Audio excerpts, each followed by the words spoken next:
Good afternoon. This is the monthly meeting of the Sustainable Land Development Code Hearing Officer. My name is Richard Virtue. I'm the hearing officer. We have 3 items on our published agenda today. Are there any changes to that? Hearing Officer Virtue, there are no changes to the agenda. Okay, thank you. We will turn to our first hearing, and that is case number 22-5030, High Desert Relief Conditional Use Permit.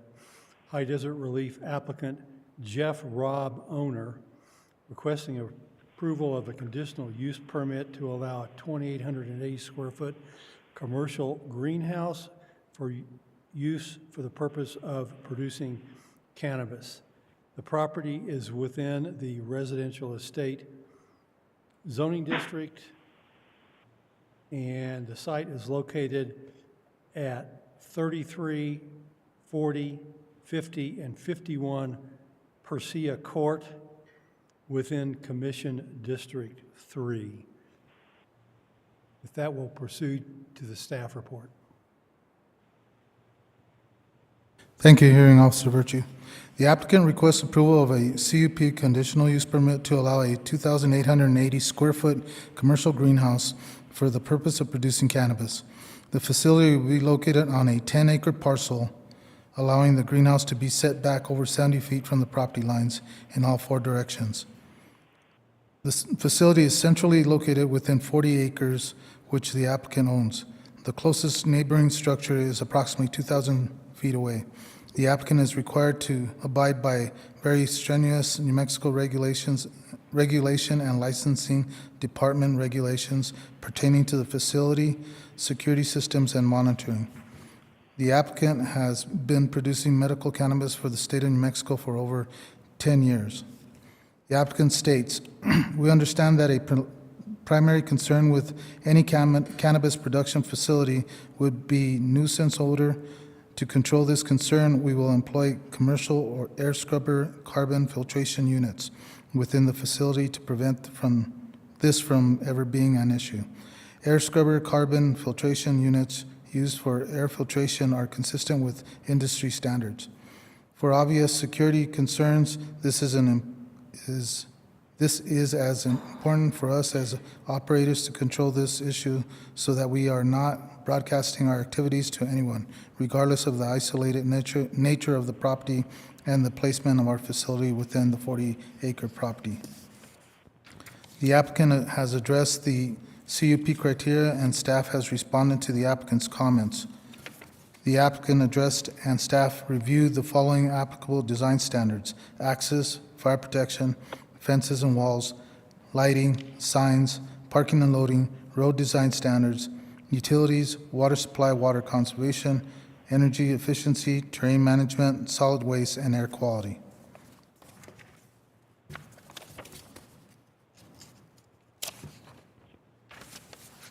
Building and Development Services staff has reviewed this project for compliance with pertinent SLDC requirements and has found that the facts presented support the request for a conditional use permit to allow a 2,888 square foot commercial greenhouse for the purpose of producing cannabis.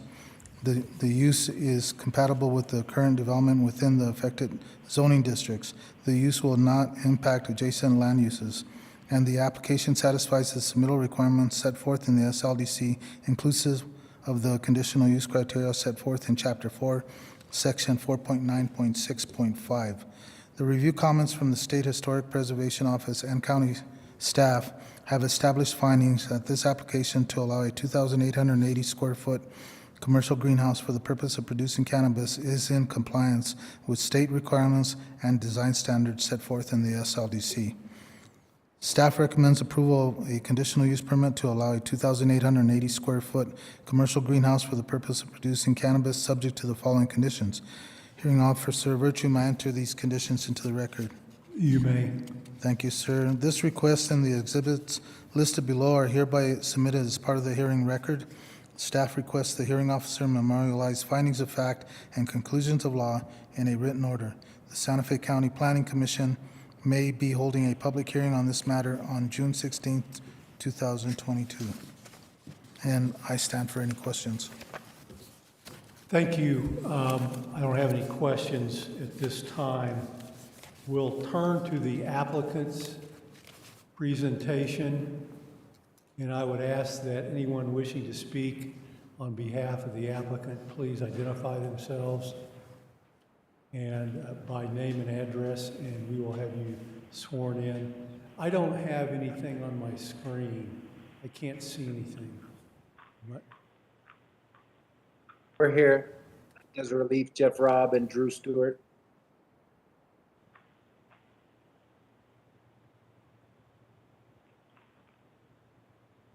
We're, okay. Now I see two gentlemen. One I heard was Jeff Robb, and the other gentleman? Drew Stewart. Drew Stewart, okay. Please give us your respective addresses, and I'll have the transcriber swear you in before you testify. Okay, I'm assuming this is our personal address. Yes, please. Okay. Jeff Robb, 9710 Avenida del Oso Northeast, Albuquerque, New Mexico, 87111. And Drew Stewart, 14401 Oakwood Place Northeast, Albuquerque, New Mexico, 87123. Okay, you can proceed in whatever order you wish. Please lean towards the mic. I'm having a little bit of trouble hearing you when you're not close to the microphone. Could I swear you in first? Would you raise your right hands? You swear affirm the testimony you're about to give is the whole truth. Yes. Thank you. Well, as far as our package that we've submitted, we've been through the conditional use permitting process. We've submitted in a timely fashion, I think, all requirements. We have been producers of medical marijuana for the state of New Mexico since 2010. We acquired this property in Stanley for the purposes of helping to improve upon our hopefully robust medical or recreational program, as well as the medical cannabis program in New Mexico. We've secured the water rights, and I think we have all that information submitted as well. We really are looking forward to kind of taking this area that seems to have not been used in many moons and turning it into something positive. We've obviously seen and been through all the requirements of the SLDC and the GM MP, and we attest that we will as well as the Cannabis Control Division RLD standards, which are also quite strenuous. So if you have any questions, we'd love to try to answer them for you, but I think most of what we have submitted, I think, is mostly our presentation, and if anything we can help you with, feel free to ask. Okay, Mr. Robb, would you like to make a statement? No, Drew Stewart is my business partner, and what he just stated is accurate and similar to what I would say. Okay, thank you very much for that. I have a question about your state license. The staff report indicates that the license is attached and expires on September 20th of this year. And it says the registration and licensing department does not have the ability to allow you to apply for an additional premises at this time. Could you explain to me what that means? That's on page NBA 12 and NBA 13 in the staff report that was given to me.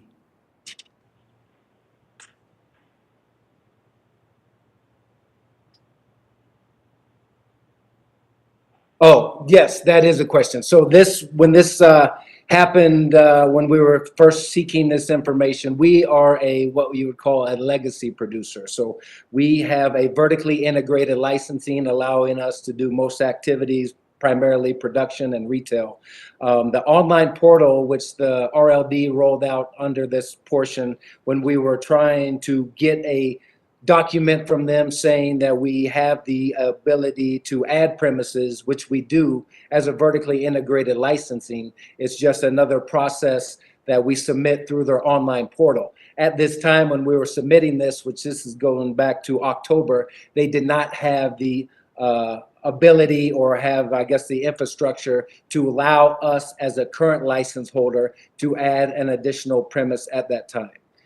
That has changed. We can add whatever we want, but the reason why we have held off on that is because there's only a 6-month window from the point where we apply for that license till we have to get approval. And just because of the longevity of this process, once we get through to the point where I'd say we're allowed to submit a building permit, that's when we would apply for that, because we cannot get our official license for this additional premises until we have all adequate documentation, including a certificate of occupancy. So there is a time where we are, I guess, constructing, if you will, and then we will get our inspections, and then we submit that final documentation. And once that occurs, then that 6-month clock begins. So we have the ability, or we have the ability as well, to just submit a license outside of our current license, but it was advised to us that since we already have this long-standing vertically integrated license, to add additional premises to that. So that is no longer the case. We're just hoping to get some traction and move this process down the road before we apply for that official license. Okay, thank you for that background. So is your existing license in good standing? There are no issues with that, or No, sir, issues related to approving the additional premises? not whatsoever.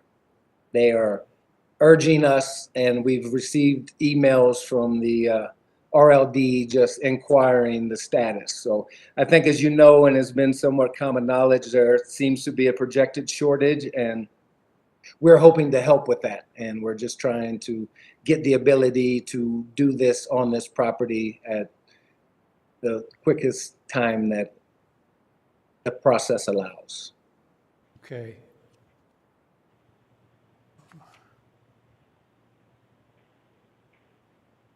So with that statement as well was the email from Nicole Bazario, who was the one who wrote from the RLD standard that there was not the capacity of that portal to allow us to add an additional license at that time. Okay. And that's where that comes from. All right. I'm looking at my notes here to see if I have anything else.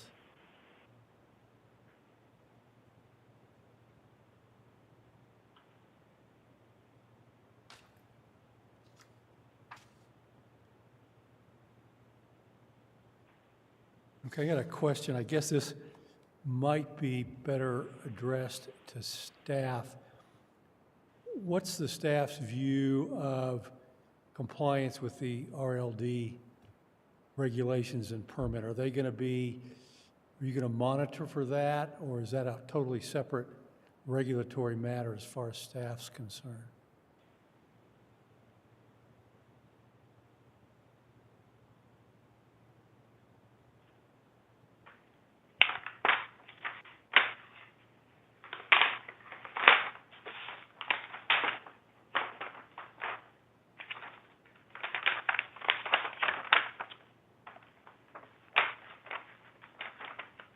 Hearing Officer Virtue, yes, that would be a totally separate matter as far as the state requirements. We would do final inspections and so on to make sure that they met our requirements, and if these conditions are approved with the project, to meeting those conditions also. Okay, thank you for that. I have nothing further. Let's turn to testimony in opposition to the application. Is there anybody present at the hearing who would wish to testify in opposition to the application?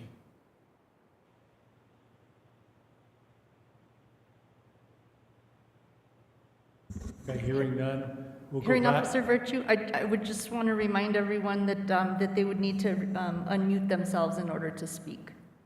Okay, thank you. Please, we'll give you another chance. Please, if you are in, I'm actually going to back up further and ask for people in support of the application. If there are people who wish to testify in support of the application, please unmute your microphone and identify yourself.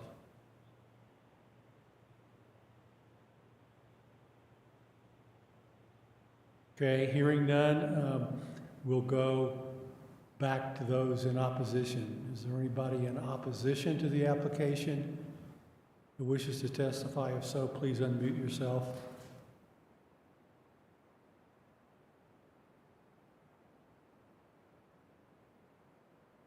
Okay, hearing none, I'll ask staff if they have anything further they'd like to say in response to the applicant's presentation. Hearing Officer Virtue, no, we have nothing further to present. Okay, thank you very much. If there's no further testimony, I will close this hearing and issue a written recommendation within 15 business days of today. Thank you all very much. Thank you. Thank you.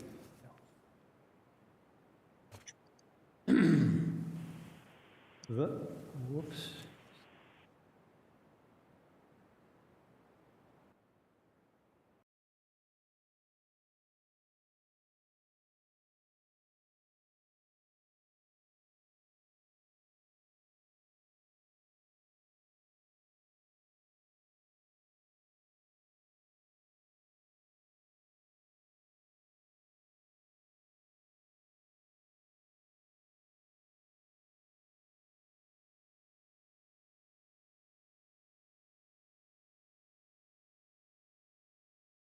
The mic's on now, okay. The next hearing on the agenda is case number 21-5120, American Tower and AT&T Conditional Use Permit and Variance. American Tower and AT&T applicant, Arvin Nauruzi agent, requesting approval of a conditional use permit for a substantial modification to replace an existing cell phone tower 35 feet in height and construct a new tower 150 feet in height and also install new equipment. The applicant also requests a variance of the code to allow the fall zone of the proposed 150-foot tower to be less than 300 feet. The site is within agricultural ranching zoning district, the agricultural ranching zoning district. And the SLD requires a substantial modification within that zoning district is a conditional use permit. The site is accessed through US Highway 285, 16 miles north of Klein's Corners, and is located at 51 Boomer Road in Commission District 3. With that, we'll go to the staff reports. Thank you, Hearing Officer Virtue. And just to clarify, Kim Allen will be representing the applicant today. The applicant is requesting approval of a conditional use permit to replace an existing 35-foot pole with a new 150-foot pole, installation of proposed AT&T tower equipment, additional ground equipment, and a generator inside the existing 1,144 square foot wireless telecommunication facility. The applicant also requests a variance of section 10.17.3.2.3 to allow the fall zone of the proposed 150-foot tower to be less than 300 feet and outside of the boundaries of the property. The 9,198-acre parcel is zoned agricultural ranching. Appendix B of the Sustainable Land Development Code states that a modification of an existing wireless communication facility with substantial changes within the AR zoning district is a conditional use. The applicant states the proposal is to replace the existing 35-foot tower with a similar tower that is 150 feet. Due to the surrounding area, this is the most consistent tower design given the elevation needs of the carrier. Due to the number of antennas and need for elevation, the current design is the only design capable of meeting carriers' RF needs. The applicant requests a variance of section 10.17.3.2.3 to allow the fall zone of the proposed 150-foot tower to be less than 300 feet, twice the tower height, and also to allow the fall zone outside of the boundaries of the property. The applicant has addressed the CUP criteria and staff has responded to the applicant's comments. The applicant addressed and staff reviewed the following applicable design standards: access and easements, fire protection, fences and walls, lighting, road design standards, and utilities. The applicant addressed design standards set forth in Chapter 10, Section 10.17 of the SLDC. The applicant has addressed the variance criteria as per SLDC Section 4.9.7.4, and staff has responded to the applicant's comments. The applicant has also addressed the variance criteria as per SLDC Section 10.17.13, and staff has responded to the applicant's comments. Recommendations. Building Development Service staff has reviewed the request for a variance to allow the proposed 150-foot monopole to fall outside of the boundaries of the property, and to allow a setback less than a minimum of twice the tower height. Staff finds the following facts in regards to the request.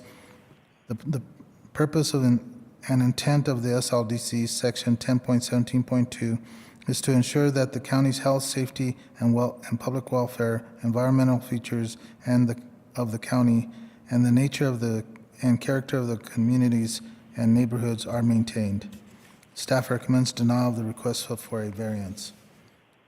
Building Development Services staff has reviewed this project for compliance with pertinent SLDC requirements and has found that the facts presented support the request for a conditional use permit to construct a monopole 150 feet in height.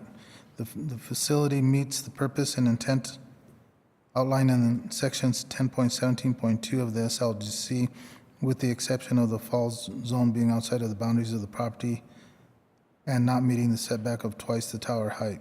The use structure will not impact adjacent land uses, and the application satisfies the submittal requirements set forth in the SLDC, inclusive of conditional use criteria set forth in Chapter 4, Section 4.9.65.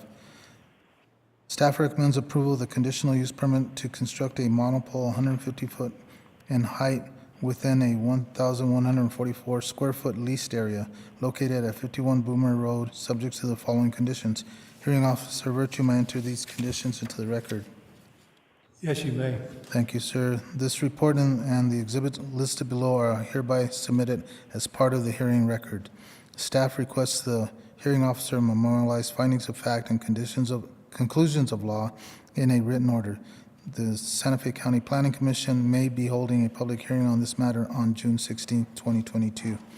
Hearing Officer Virtue, I stand for any questions. Okay, thank you for that.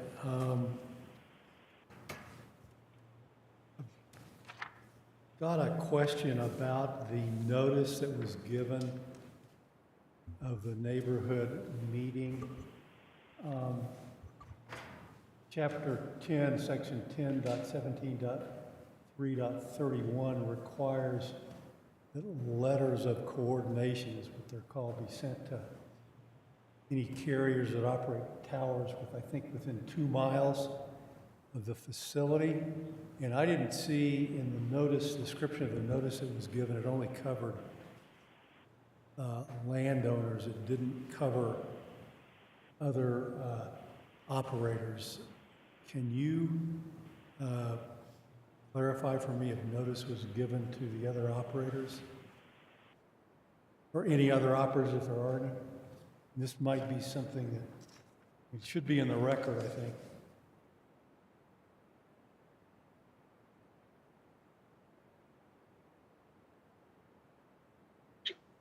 think. Hearing officers directed to the applicant. Oh, do you want? You can address this? Yes, this is Arvin Neruzzi with the Derna Group. Okay, representative. we're gonna have to swear you in.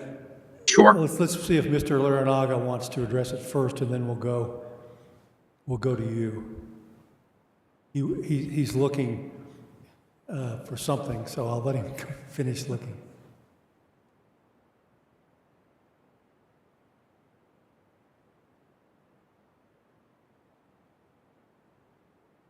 Hearing Officer Virtue, just to clarify, you're asking if it meant a 2,000 foot or what was the distance again from another site? Is that what your question is? Actually, it doesn't say, looking at the section.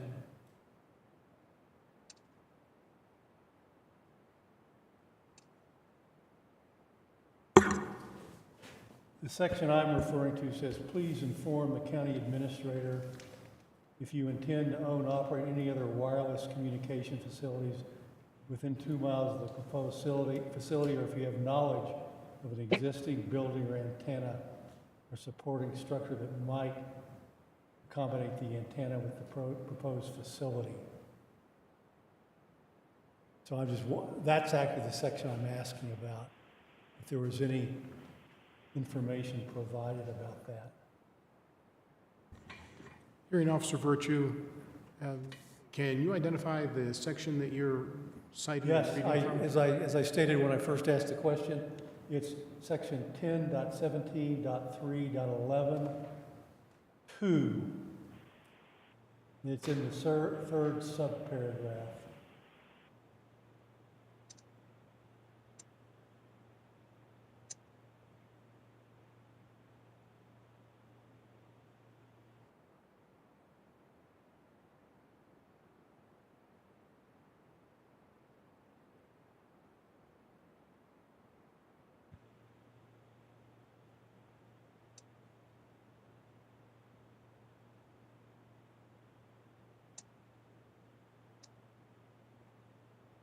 Actually, just to clarify, I may have slightly misstated the provisions of the section. The section actually requires notice to be given to all other providers of cell phone service, and the administrator is required to keep a list.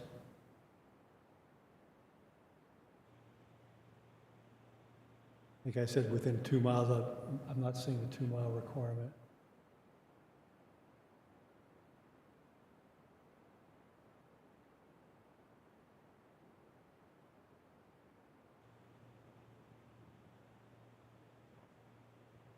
Hearing Officer Virtue, at this site, where this site is located, I don't believe there is another provider within 2 miles, but I'll let the applicant address that also. That's why they weren't noticed, but this is a pretty remote area, and there's no other sites close by anyway. Okay, understood about the location. It's just that we got this section that requires that it be confirmed in the record one way or the other. So, did you have anything else to add, Mr. Larinaga, to that? No, sir. Okay, thank you. Then we'll turn to the applicant and the applicant's presentation and ask the applicant to address the question I asked. So at this time, I would ask the applicant and any representatives of the applicant that wish to testify to please identify yourselves by name and address, and we will have you sworn in. This is Arvind Naruzzi with the Derna Group. Address 22431 Antonio Parkway, Suite D160-234 in Rancho Santa Margarita, California, 92688.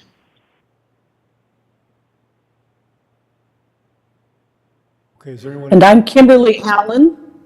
I'm with the Wireless Policy Group. My address is 1420 West Gilman Boulevard, number 9030, Issaquah, Washington, 98027, and I'm here on behalf of AT&T. And I can't answer your question, hearings officer, if Okay, you thank you. would like. I'm sorry, ma'am, I didn't get your name. Kim Allen. Oh, Kim Adams, that's, okay, got it. Allen, A-L-L-E-N. I'm sorry, A-L-L-E, I'm getting a little reverberation here on the sound, my apologies. No, I apologize. Yeah. Okay, so I'll let the applicant's representatives proceed as they wish. We can do the presentation and then get to my question, or you can respond to my question. If I could swear you in first, please raise your right hands. Do you swear or affirm the testimony you're about to give is the whole truth? I do. Mr. Neruzzi? I do. Thank you. Okay, you can proceed.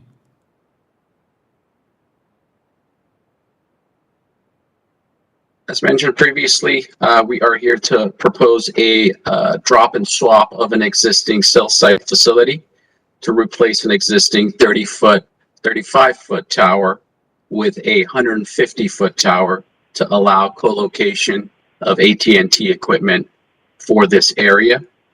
The proposed ground equipment will be able to fit inside of the existing facility compound, and it will consist of ground equipment as well as a backup emergency generator for instances of power outages. In addition to the ground equipment, the proposed tower will be a 150-foot tower, monopole, and per AT&T RF requirements, the 150-foot tower height is required. We are requesting a variance due to the fact that the height of the tower will be outside of the fall zone with respect to the property only to the west of the facility, which is a state-owned land used for the main purpose of grazing. One item to note on the staff report, which is the 300-foot setback requirement. Our understanding is that the 300-foot setback requirement applies to abutting properties that have a residential use. And it is our understanding that twice the tower height requirement setback, which in this case would be 300, should not apply to this instance. As mentioned previously, since the adjacent property to the west is a state-owned land in an AR zone.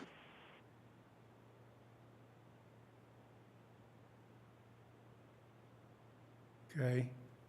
Does that conclude your presentation? It does. That concludes my presentation. Okay.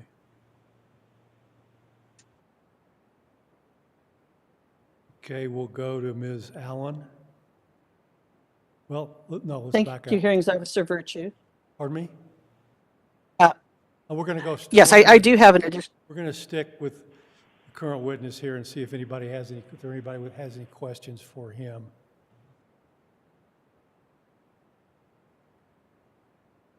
Okay, hearing none, we'll go to Ms. Allen. Thank you, Hearings Officer Virtue. I'd like to address your question first. Section 10.17.3.11 sub 2 requires that the carrier or the proposed applicant reach out to carriers within 2 miles of the proposed facility in the event that they're proposing a new facility. And in fact, the language of the letter that's required states that they're unable to obtain a lease from an existing facility within 2 miles. That doesn't apply here because we are replacing an existing tower. American Tower has a tower there already. AT&T will be co-locating on the new tower, and as I understand it, there's also space for additional carriers there too. So that particular section sub 2 of 11 would not apply here because it's a replacement tower and not a new tower proposed. Okay, thank you for that. Okay, and then with respect to the proposed facility, we would like the examiner to understand that this particular facility is being proposed not only to add commercial service for the AT&T network, but also to fulfill AT&T's commitment to FirstNet. All 50 states have opted into FirstNet, nationwide public safety broadcast network.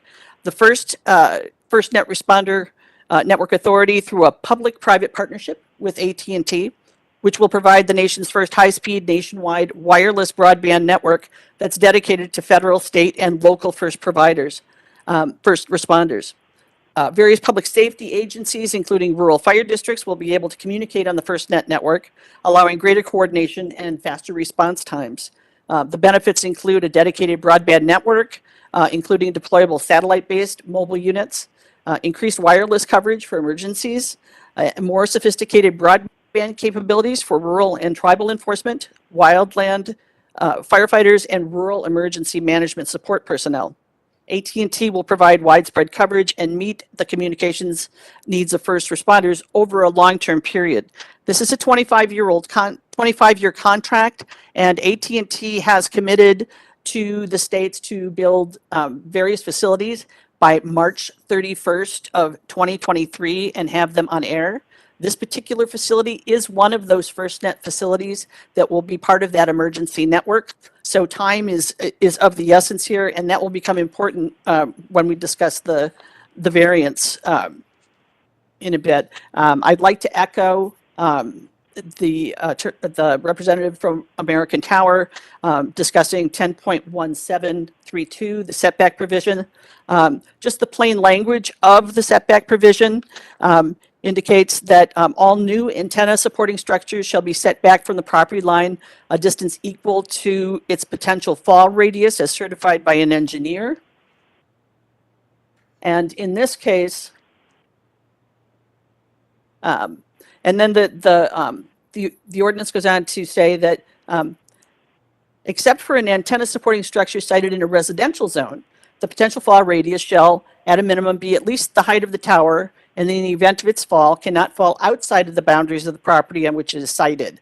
And then there's an additional section later that says, in addition to any minimum setback requirements described in paragraph 1, which I just described to you, antenna supporting structures with a tower height of at least 20 feet sited adjacent to residential property shall be set back a minimum of 100 feet or a distance equal to twice the tower height, whichever is greater.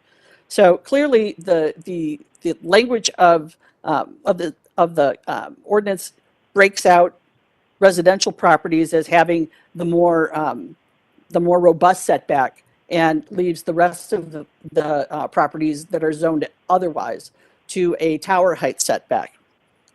So the adjacent parcel to the west of this is owned by the state of New Mexico and is outside the zoning jurisdiction of Santa Fe County. And per the code, for towers not adjacent to residential structures, the tower setback is the height of the tower, which in this case is 150 feet. The distance from the tower to the western property line is 74 feet. So the variance sought would be 76 feet for the height of a 150-foot tower. And as I indicated before, AT&T must have this tower on air by March 31st of 2023 to satisfy its FirstNet commitment. So as staff has proposed obtaining an easement from the state on the adjacent property, there simply is insufficient time to go through an easement process or a boundary line adjustment process, even assuming that the state would be willing to agree to that. Moreover, nor is there a valid safety reason why the tower height setback should be required in all cases. Speaking to the variance, modern towers are engineered with technology that in the event of extreme stress, exceeding the required loading capacity of the tower, there's an engineered breakpoint about a third of the way down from the top of the tower that will allow the top portion of the tower, the heavy portion with the antennas, to fold over on itself and drop to the ground, thereby relieving the load and preventing the tower from falling its full length. So as a result, AT&T is proposing that technology here and is requesting that the record be held open so that revised drawings and an engineering analysis demonstrating the inclusion of such a breakpoint in this tower can be added to the record, which would support a finding either of that the setback is met because it is greater than the only part of the tower engineered to fall in the event of extreme stress, or that a variance should be granted because the breakpoint engineering provides the same protection as a 100-foot tower setback, and because it meets the criteria of 10-17-3-13. With respect to the variances, the wireless facility section of the code, you'll note, has its own variance section that's specific to the siting difficulties which arise in this specialized context. This section is more specific than the traditional variance criteria found in section 4.9.7.4 And we submit that that should be the sole criteria for a wireless variance, the more specific criteria found in the wireless code section. The traditional variance criteria are based on very different considerations, mainly dealing with the uniqueness and specificity of any one given lot with respect to its neighbors. And that typically is not the reason why a variance is sought in a wireless facility siting. With respect to those specific criteria, there are 5 criteria listed, only one of which needs to be demonstrated in order to justify a variance. In 10.1713 sub 1, the failure to grant the variance would prohibit or have the effect of prohibiting the provision of personal wireless services in violation of a license issued by the FCC or federal law. In this case, due to the time constraints that the FirstNet project has on this particular site, the failure to grant a variance would prohibit the effective deployment of service at this location and for this area of Santa Fe County. The second criteria deals with the failure to grant the variance would unreasonably discriminate among providers of functionally equivalent personal wireless services. Here, AT&T seeks to have a presence here with the same type of service as other providers, and failure to grant the variance would result in unreasonable discrimination between providers. I believe that Verizon has a facility on this tower already. AT&T would be unable to have theirs. In section 10.1713 sub 3, that criteria is that the variance will obviate the need for additional antenna support structures. We would submit that it's already doing that because the 150-foot tower is replacing the 35-foot tower that exists there today, and will add AT&T to that facility and obviate the need for a separate tower for AT&T. It also will have additional space for other providers to co-locate on that 150-foot tower. So it does satisfy that criterion. The next criterion is that the variance is necessary to ensure adequate public safety and emergency management communications. And this is squarely on point with the FirstNet purpose of this tower. Certainly, we do need this variance to be able to deploy on this site on time and get that network up and running as we've committed to the federal government. And then the last criteria it's prefaced by an or, so it means only one of these criteria need to be met to justify a variance. But the last criteria is that the variance is the minimum necessary in order for the applicant to provide broadcast services pursuant to an FCC construction development approval. And as the representative from American Tower spoke to in his testimony, AT&T has submitted propagation maps that were appended to the application that show the extent of the coverage gap that will be filled with the 150-foot tower versus if AT&T were to site at the top of the existing structure as it is today. So because we have met all of the criteria, although only needing to meet one, we are requesting that the examiner recommend to the Planning Commission that the variance be granted and that the conditional use permit be granted without the condition that AT&T must seek additional land or a land use entitlement from the state of New Mexico on the adjacent property, based on the fact that a tower engineered with breakpoint technology simply is not going to come close to that property line, and that the additional distance over the property line onto the state of New Mexico's property is unnecessary here to meet the goals and policies of the setback requirements, which are public safety. So based on that, we request that those recommendations from the hearings officer and would stand for any questions. Thank you. Okay, thank you. Just so I understand, your position is that the Section 10 variance criteria are exclusive and effectively supersede the variance criteria in our land development code? Is that what you're, Yes. is that what you're arguing? Yeah. Yes, sir. And only one of the 5 standards has to be met to qualify. Yes, because the fourth standard is followed by an or rather than an and. Okay, thank you for that. With respect to the design of the tower, were you requesting that the hearing record be kept open so this study, so the engineer's report or study about the structure of the tower can be submitted? Was that Yes, the sir. request? It is. And how soon could you get that report to the county for purposes of including it in the record? I believe that we could have it to the county no later than between 3 and 4 weeks. We have to have the drawings redone and order the study. Okay, well, under the procedures we follow, I have to make a written recommendation within 15 days. And so I guess I'm going to deny it at least for now until I have a chance to review this and see if it's something that I think would be a major factor, if you will, in my recommendation.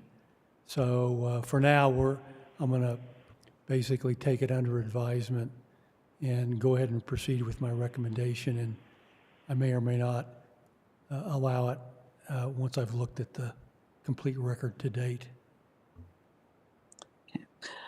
Hearings Officer Virtue, one more thing. As the applicant, we would waive any objections to you exceeding your 15 days to accommodate the additional documentation that AT&T would like to submit.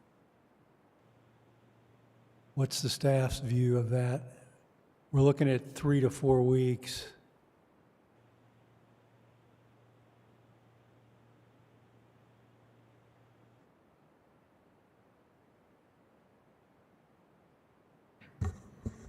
Mr. Virtue, in light of the situation, staff would possibly recommend that the case be tabled until the next hearing officer meeting when that additional information will be available and can be made part of the public record.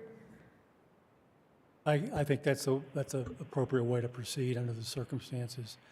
So if you can get that to the county, I heard within 3 or 4 weeks, then we'll schedule this matter for the next hearing officer meeting after we receive the study. I appreciate that recommendation because it gives everybody a chance to review it, and we'd have some public comment on it before we determine what weight to give it. So with that, let's go ahead and proceed to see if we have any other comment and conclude the hearing except with respect to this one item. So we have a full record on everything except with respect to that. I only had one other question, and that relates to the sections you were citing with respect to setback were subsections of the setback provision. And I just didn't get, did the transcriber get all the numbers that the witness was mentioning? You think you've got them?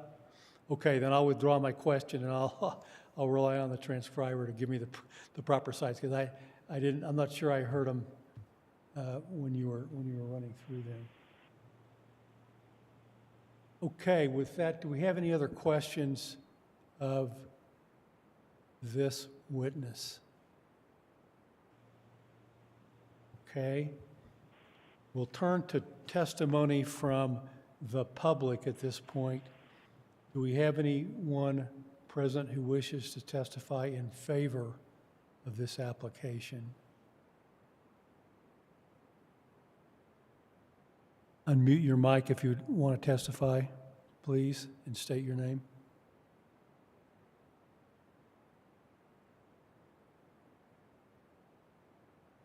Okay, hearing none, We'll go to members of the public in opposition to this application.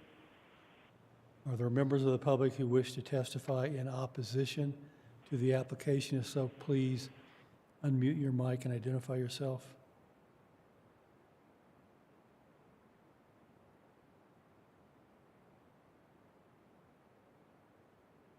Okay, with that, I'll ask the staff if it has anything it would like to add at this point in response to my questions or the applicant's answers.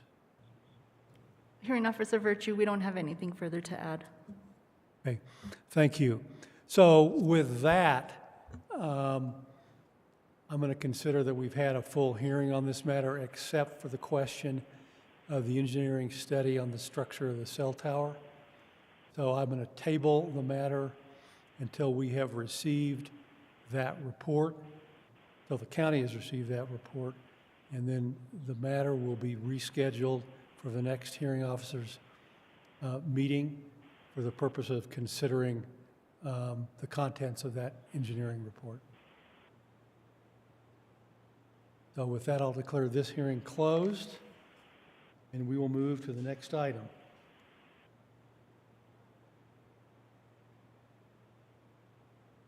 The next item is case number 21-5140, Essentia Subdivision Conceptual Plan and Variance. Essentia Holdings LLC applicant, Jenkins Gavin agent for conceptual plan approval of a 710 lot residential subdivision to be completed in 5 phases on a total of 277 acres more or less. The property is located within the Community College District, east of New Mexico Highway 14, at the end of Camino Vista Grande, and at the end of Vista del Monte, south of the intersection of Avenida del Sur and Avenue Poe, within Commission District 5. With that, we'll hear the staff report. Thank you, Hearing Officer Virtue. Essentia Holding LLC is requesting conceptual plan approval for a 710-lot residential subdivision to be completed in 5 phases on a total of 277 acres, more or less. The applicant is also requesting a variance of Chapter 8.10.3.12.1 of the SLDC in order to allow only single-family homes rather than a mix of housing types as required by code. The conceptual plan contemplates a minimum of 608 single-family lots to be developed in 5 phases. The minimum proposed overall net density is 4.5 dwellings per acre as shown, and the maximum proposed net density is 5.25 dwellings per acre, or 710 units. The final lot and dwelling count will be established at the subdivision platting stage for each phase. However, the minimum number of lots for each phase is as follows. Phase 1, 173 lots. Phase 2, 79 lots. Phase 3, 112 lots. Phase 4, 84 lots. And Phase 5, 160 lots. The project is situated predominantly in a village zone, interspersed with an arroyo corridor and fringe zones. The applicant is proposing to redefine the village zone to a village neighborhood subdistrict through this conceptual plan application. A village neighborhood subdistrict is appropriate for flat land, pinon juniper land types, and shall be located within a village subdistrict. The minimum net density in the village zone subdistrict is 3.5 dwelling units per acre, and minimum density in the fringe subdistrict is 1 dwelling unit per acre, which can be clustered such that there are no more than 4 dwelling units per acre. A village zone neighborhood does not require a non-residential component. The applicant has addressed the conceptual plan approval criteria per SLDC section 8.10.3.5 as stated in the staff report, and staff has also provided written responses to the criteria. Chapter 8.10.3.12.1b of the SLDC states, a mix of housing types is required, including single-family and multifamily, within a village neighborhood subdistrict. The applicant is requesting a variance to provide only detached single-family housing within the proposed Essentia community. The applicant, although the the applicant states, although the project will consist of single-family homes, only a variety of lot sizes are proposed, which will serve a range of home buyers and housing needs. According to the Santa Fe County Association of Realtors State of Housing Report for 2020, there is a record low inventory of for-sale single-family housing, and market pressure continues to drive up home prices in the Santa Fe area, including Santa Fe County. The proposed range of lot sizes will increase supply to serve this critical housing need across a range of price points. Further, when viewed in the context of the community college district as a whole, a mix of housing types is being achieved throughout the various developments that have been constructed and are under development or have been approved. Of particular note are many existing townhomes, the forthcoming 200-unit elevation apartment community in Rancho Viejo, and the live, work, and attached housing in Oshara Village. Lastly, demand for multifamily housing is being addressed by significant development activity in the city.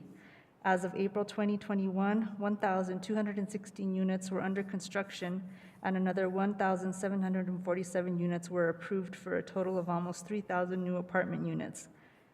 Best practices encourage multifamily development near employment services and public transportation. Staff response to the variance is the intent of the CCD plan is to provide a wide variety of housing types, including single-family, attached, multifamily, rental, and live work that provide choice and meet the diverse needs of the residents. The 200-unit apartment complex that the developer is referring to is a few miles away from the proposed Essencia development. It was approved years ago and is still not under construction. The SLDC requires a mix of housing types for all developments within the community college district. The applicant has addressed the variance review criteria as stated in the staff report, and staff has also responded to the criteria.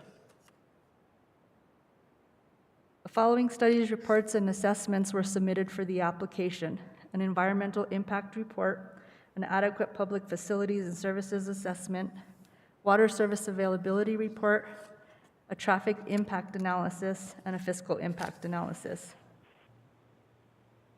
The application was reviewed for the following design standards: access, fire protection, landscaping and buffering, lighting, signs, road design, access and traffic, utilities, water supply, wastewater, water conservation, open space, protection of historic and archaeological resources, terrain management, flood prevention, solid waste, operation and maintenance of common improvements, and affordable housing.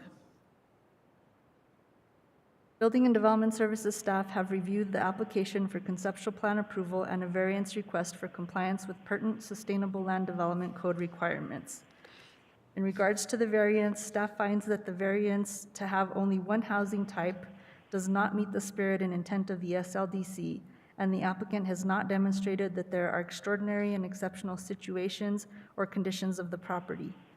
Granting of the variance would set a precedent for future developments. Therefore, staff recommends denial of the variance request and recommends that the applicant revise their conceptual plan application to reflect and identify the mix of housing types and maximum number of dwellings proposed per phase. In regards to the conceptual plan, if the decision of the hearing officer is to recommend approval of the conceptual plan, staff finds that all other facts presented support the request for the conceptual plan approval. Reviewing agency comments conditionally supported the request for conditional plan approval, and the applicant meets the submittal requirements in the design standards illustrated in the SLDC. Therefore, staff would recommend approval of the conceptual plan application, subject to the conditions, the conditions as listed in the staff report. Hearing Officer Virtue, may I enter the conditions into the record with an amendment or with an amended condition number 4? And that condition shall read, and I will pull that up on the screen so that everyone can see it. The entire portion of Vista del Monte, the western boundary of the project to State Road 14, must be built to CCD standards for a village connector road, matching the cross-section intended for this project per Public Works to be built out with Phase 3 improvements. This report and the exhibits listed below are hereby submitted as part of the hearing record. Staff requests the hearing officer memorialize findings of facts and conclusions of law in a written order. The Santa Fe County Planning Commission may be holding a public hearing on this matter on June 16th, 2022. Mr. Hearing Officer Virtue, I would just want to state that for the record that we did receive some letters of opposition and concern over the last couple of days. We were able to upload 2 of those letters to our webpage, to the packet material. The third one came in a little bit late, but it's been distributed for your review. And with that, I stand for any questions. Okay, the conditions, the staff recommended conditions will be included in the transcript with condition number 4 amended as Ms. Lucero read into the record. And with that, I just, for the record, I actually received 3 letters of opposition. They're actually emails in opposition. One from Patty Montez Burks, dated April 19th. One from Tim Beckman, dated April 15th. And one from Linda Parker, dated April 20th. So I have those, received those 3 written statements in opposition, just for the record. I don't have any questions of the staff at this point, so we will turn to the applicant's presentation, and I would ask the applicant, any representatives of the applicants, to please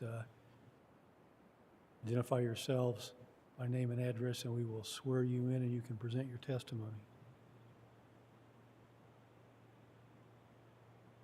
Thank you, Hearing Officer Virtue. I am Jennifer Jenkins here on behalf of the applicant, and I would just ask a couple of members of my team if they could unmute themselves and turn their cameras on to be sworn in. If I could have Garrett and Carl and Debbie, please, to be sworn in, that would be great. Good afternoon, Mr. Hearing Officer. My name is Garrett Price. I am the president of Price Land Development Group and the managing member of Vicencia Land Holdings, the owner of the property. I reside at 1422 Stanford Drive, Northeast, Albuquerque, New Mexico, 87106. Okay, thank you. Next person. Good afternoon, Hearing Officer Virtue. My name is Deborah Ramirez. I'm an attorney with the Roadway Law Firm. My address is 119 East Marcy Street, number 200, Santa Fe, New Mexico, 87501. Okay, next person. Carl, are you with us? Yeah, I am. My video doesn't work. Can you hear me now? Yeah, we can hear you. Okay, thank you. Well, my name's Carl Vermillion. I'm with Bohannon Houston, a traffic engineer on the project. My address is 10554 Coyote Canyon Place, Northwest in Albuquerque, New Mexico, 87114. Thank you. And Hearing Officer, my address is 130 Grant Avenue, Suite 101 in Santa Fe. I can swear you all in. Everybody raise your right hands. You swear or affirm the testimony you're about to give is the whole truth. I do. Yes. Thank you. Thank you. So if I may, Hearing Officer Virtue, I have a presentation. So if I may share my screen.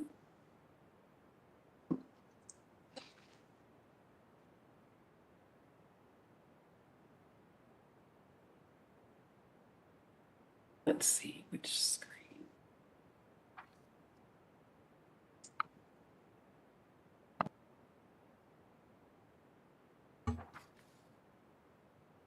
Okay, I'm assuming you can see my screen, sir?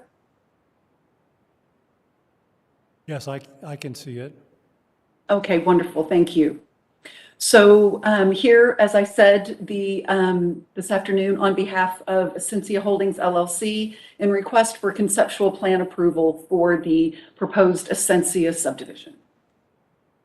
Our project team, who you met most of here just momentarily ago, here on behalf of Price Land Development Group, the property owner. Jenkins Gavin are the owner's representative. Land planning provided by SEC Planning, and engineering provided by Bohannon Houston. So Essentia is approximately 277-acre property. It is located within the Community College District. This is the subject parcel here. So what you see here to the right is the existing Rancho Viejo community. So we are just southwest of Rancho Viejo. And off to the left, you see New Mexico Highway 14. And then existing county neighborhood here immediately to our west, accessed via Camino Vista Grande and Vista del Monte. So this is the Community College District land use zoning map, and you can see Essentia here within a designated village zone. The Community College District is the county's primary growth area. It is established as Sustainable Development Area 1 as adopted in 2015. So that is the orange color that you see here in terms of the area of the county designated for primarily for expansion of growth based on the availability of infrastructure in this area. So you can see the Essentia project right there kind of at the heart of it. So zooming in, the site is currently vacant and undeveloped. It has fairly gentle terrain. There are a couple of arroyo corridors across the property. There's a little more significant terrain down here in the southeast corner that will remain undisturbed and dedicated as open space. The surrounding roadway network includes Avenida del Sur that terminates here at Avanupo at this intersection. And then to the west, we have Vista del Monte that goes out to Highway 14. And then we have Camino Vista Grande here also to the west that leads out to Highway 14. And then the property to the south is state land that is also vacant. And the property to the north and to the northeast and the east is part of the Rancho Viejo master planned community. So as I said, the property is 277 acres. We are in a village zone of the Community College District, and we are establishing a village neighborhood zone as part of this application. We're proposing 608 single-family homes with a maximum permissible density of 710 homes. In accordance with the Community College District requirements, 15% of the homes will be set aside for affordable housing. And also in accordance with CCD requirements, over 50% of the project will be dedicated as open space, comprising over 142 acres of open space that will be comprised of 4 neighborhood parks, a 6.9 acre community park, and then undisturbed open space and a associated trail network. And the trail network internal will also connect to the existing district trail system within the Community College District. And as Ms. Lucero referenced in her presentation, we are requesting a variance regarding the requirement for a mix of housing types in order to permit all single-family residential development. So this is the proposed, basically, zoning map that shows the village neighborhood subdistricts. And then, of course, the existing arroyo corridor and the associated fringe zones that that remain unchanged with this application. So this is our conceptual plan. So the project is proposed to be developed in 5 phases. The first phase is here, kind of at the central and kind of western, northwestern portion of the property. Then phase 2 moves over to the northeast corner. And then we jump across to the southwest for phase 3, and then phase 4, and then finally phase 5. Our primary access for phase 1 is going to be from a new roundabout that we will construct at the existing intersection of Avenida del Sur and Avanupo. And we will construct Avenida del Sur all the way to our west property boundary in phase 1. In addition to a roundabout here accessing our primary north-south roadway in the project. So our Phase 1 improvements include both roundabouts and Avenida del Sur, as well as some base course improvements in Vista del Monte.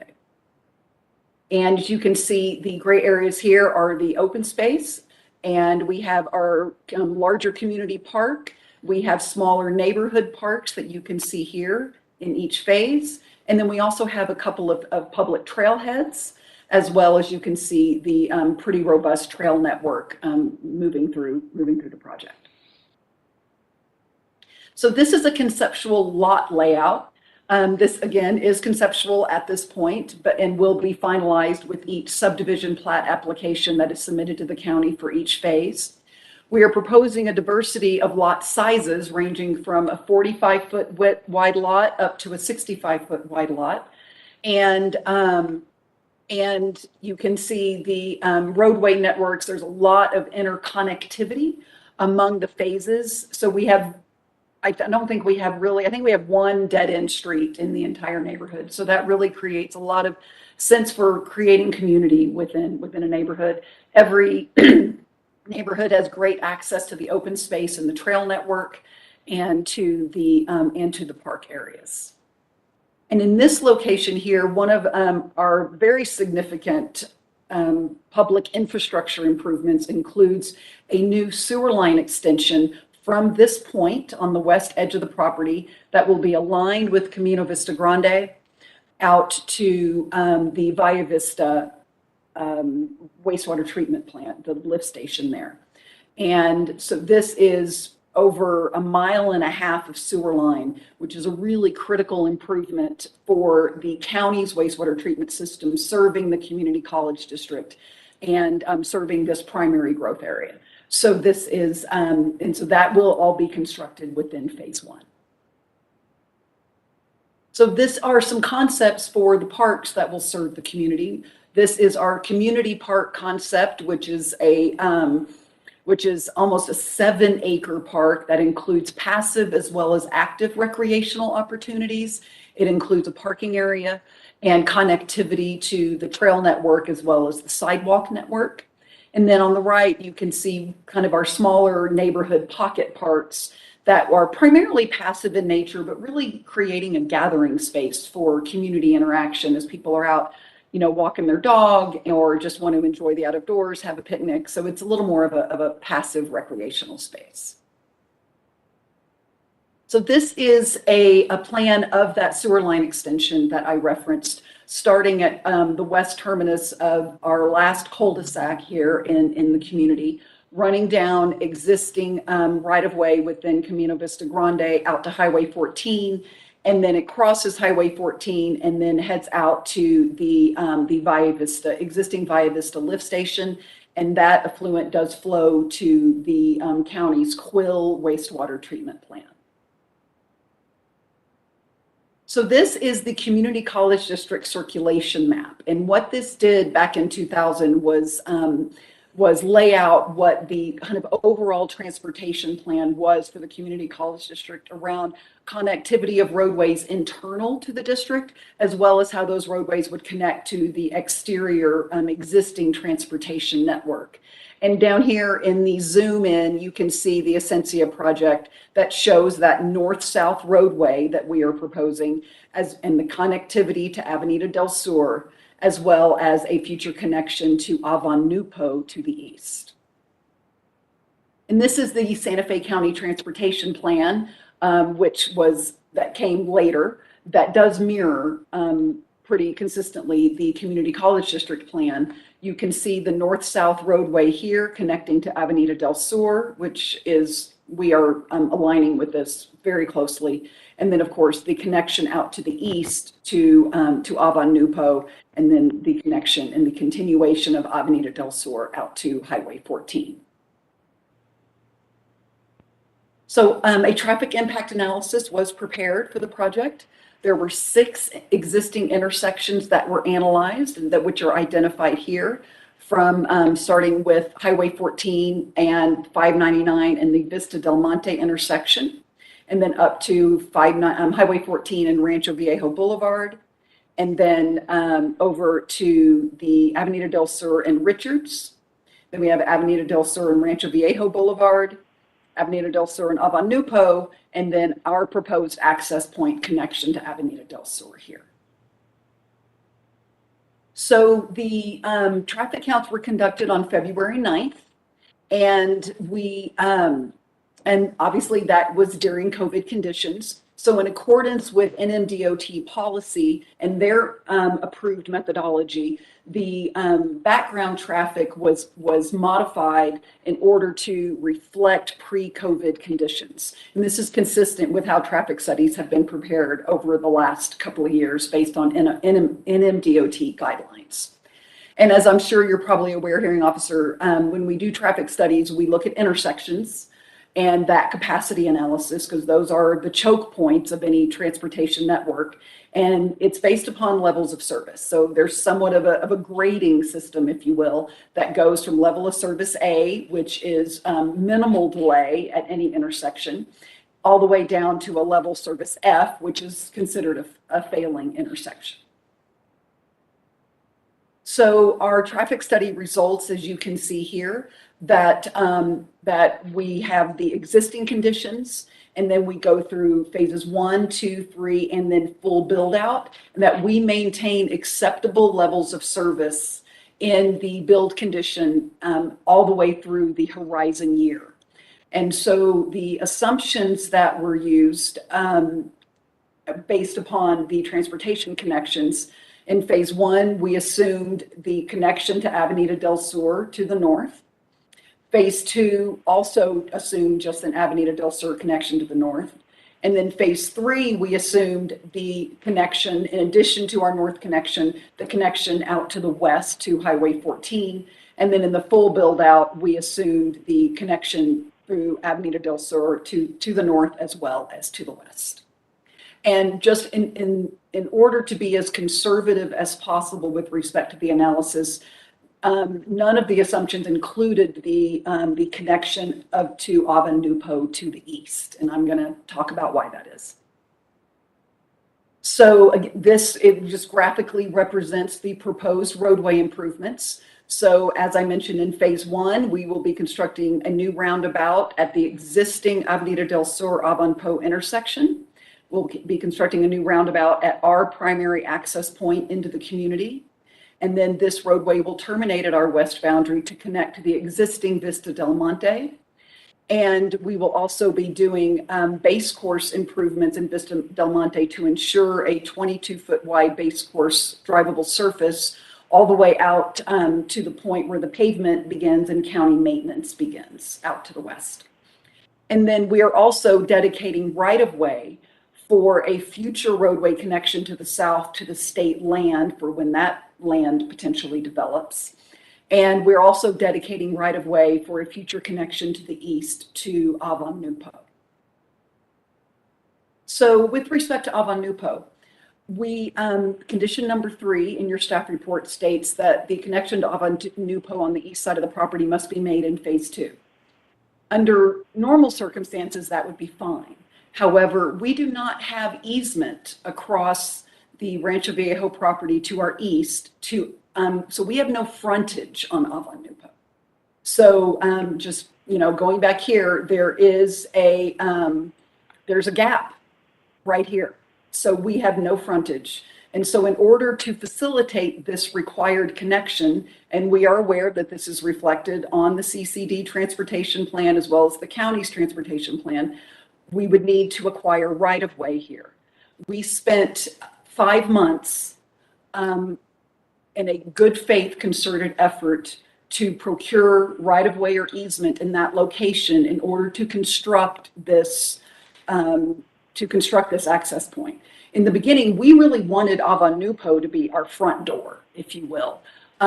We liked that entry better for a lot of reasons. And so we worked really hard to make arrangements with Rancho Viejo, as well as this is the Santa Maria El Mirador facility here. It is a local nonprofit serving the developmentally disabled. And we also worked with this organization, and we were, unable to secure the requisite right-of-way. So to be bound to build a road across real estate we don't own based on an arbitrary deadline of phase 2 is really infeasible. For this applicant to invest millions and millions of dollars in phase 1, with the possibility they may not be able to build phase 2 because they have to build a road across real estate they don't own, is an untenable condition. And we discussed this at length with Santa Fe County, and county staff discussed this among themselves with the county attorney's office and the public works department. And what was conveyed to us is that the county was willing to pursue condemnation. As a private entity, we do not have condemnation rights. And so we would rely on Santa Fe County to condemn the requisite right-of-way in accordance with the county's transportation plans. And in so doing, that would enable us to construct the roadway. So we respectfully propose a modified condition number 3 that reads as follows. The applicant will be responsible for constructing a roadway connection from the east project boundary to Avon Nupo at such time as the intervening property owner dedicates the requisite right-of-way or easement, provided that the Essentia project is still under construction at the time of dedication. So with respect to Avenida del Sur, the Avenida del Sur extension project is a county project. It is part of the county's infrastructure improvement plans for their primary growth area. And in the 2020 bond issue, $1 million was allocated to design the roadway and acquire any requisite easements. And so this is reflected here on the right. You can see the list of roads projects that were funded in the 2020 bond issue. We've been working closely with Public Works around the schedule and timing for the improvements. Of course, this project, we're building a pretty good chunk of the Avenida del Sur extension project from Avon Nupo to our west boundary. And the county is working on the design RFP right now, is our understanding. And it's also our understanding that in the 2022 bond issue, that they will be pursuing construction funds for construction of the roadway. And so this is the amended condition number 4 that Ms. Lucero referenced in her presentation. So we understand and are in agreement that when we are ready to construct the infrastructure for phase 3, if the county has not yet built their project, then we will have to make those improvements from our west boundary out to Highway 14. And with we may be entering into a development agreement with Santa Fe County to execute that. So we are in agreement with the amended condition as presented by Ms. Lucero.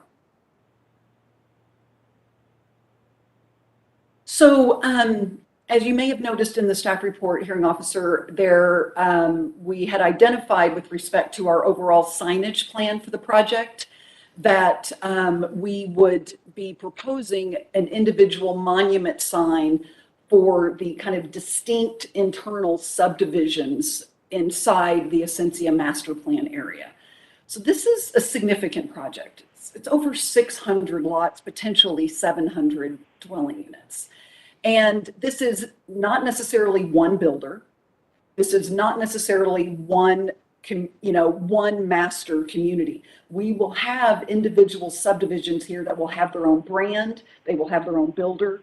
And from a standpoint of wayfinding and branding, we would respectfully request the opportunity to have very modest monument signage, but where we can have it distinct for each of these small projects. This is not uncommon in larger master plan communities in Santa Fe County, whether it's Rancho Viejo or Las Campanas. You drive through Las Campanas. Yeah, Las Campanas is one master plan, but there are multiple subdivision communities within Las Campanas. They have their own signs, they have their own entries. So this is not atypical in any way, especially for a project this large that is going to be built over quite a few years. And so we would ask that we be permitted that each individual, distinct subdivision project within this master plan area would be entitled to appropriate signage for wayfinding purposes. And lastly, we are requesting a variance to SLDC 8.10.312.1B with respect to the mix of housing types requirement in the village zone. And with respect to the variance approval criteria, as you saw in the staff report, Community College District does have a good diversity of housing types represented. And I think that, a mandate that was established 22 years ago could no way anticipate market conditions today. And we're seeing a lot of multifamily construction within the city of Santa Fe, as well as there is a project that we're just about to record the development plan and obtain a development permit for a 200-unit apartment community north of the Community College District. North of the Community College. That project is going to be underway here very soon. And so we need to think about where are our greatest housing needs. And our greatest housing needs right now are within single family residential. And we are providing a lot of diversity internally within the project. And one of the comments staff made was about wanting to support workforce housing. We are very much about supporting workforce housing. But we want our workforce housing to be having a yard and having your home on a lot. That is what is more desirable. We should be encouraging home ownership. There are plenty of entities in our community who are providing much needed multifamily housing and rental housing. But what there's not enough of right now is quality single family homes at a variety of price points and a variety of sizes. And so with that, I would like to invite Garrett Price, the applicant, to speak to this particular item because he understands this better than anybody.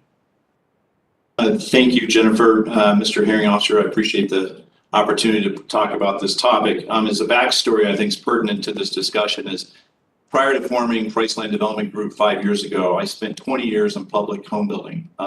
First 5 was with Syntex Homes, where I met Ms. Jenkins on the very initial phases of Tierra Contenta in the city of Santa Fe. And then after that, 16 years as Vice President of Land Operations for Pulte Homes. And I also spent several years as the President of the HBA of Central New Mexico Home Builders Association. So I do have a breadth of experience in all types of residential housing, both rental and fee simple. And as Jennifer eloquently mentioned, we embrace workforce housing. I was proud to be a part of the Los Solares project. Before I left Pulte, I put that together, and currently we're doing the Colibri project nearby Essentia, which is 232 homes. And proud to say, that's Pulte homes that are buying the lots from us. And we're already seeing a lot of people buying homes out there that were teachers, members of the police force. And so we design our communities with that in mind. And so one thing I think that gets lost in this application is that although the product is single family detached, it has a variety of lot sizes, which then serve a variety of consumer groups. Over the last 20 years, I've been part of significant size master plans where we targeted multiple consumer groups and demographics that could all live within one master plan. And so we have 35-foot wide product on 45-foot wide lots that's targeted not just in the affordable and the meeting those requirements under this county affordable housing program, but that's also market rate housing. And that housing, as Jennifer mentioned, allows for 4 walls and a backyard. And that will be about the same price as you see some of the attached product in the city of Santa Fe. And it's been my experience, and I think most people would argue that if they are given the opportunity at a similar price point, they would prefer to have a traditional single family unless they're in an urban core or a very dense city. So between the lot sizes of 45s, 55s, and 65s, our builder partner is proposing to have 17 different plans in 3 different series, and that's different square footage ranging from 1,300 to 3,300. And so it's different bedroom count, single story, 2-story. So you can imagine that. And then they have 3 elevations each within those series of plans. So do the math, it equates to 51 different combinations that you will see. I think that's even more robust and more diverse than a lot of the other communities that are following this without the variance. And so we are humbly asking for you to see that although it's single family detached and not an element of multifamily, and the reason why we're not doing multifamily is I took the largest multifamily developer in Santa Fe, toured him on the site when he first purchased it, and he said, no, we wouldn't do anything here because it's not close to an urban core and employment corridors. So we quickly district plan and looked at ways to provide diverse product, and that's both between lot sizes and also elevations of homes and series of homes. And so I would ask that both you and staff recognize that we are attempting, and I think it'll look good. You can look at some of the other communities that I've been a part of, that streetscape and that diversity, both in the product and the architecture, will be present. So with that said, I stand for any questions.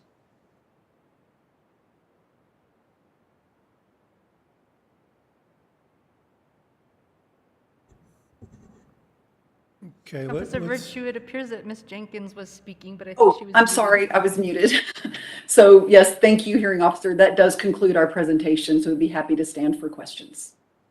okay, thank you for that. I guess my questions go to the variance piece at this point.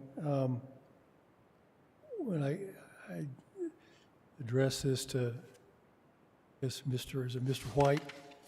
Mr. Price.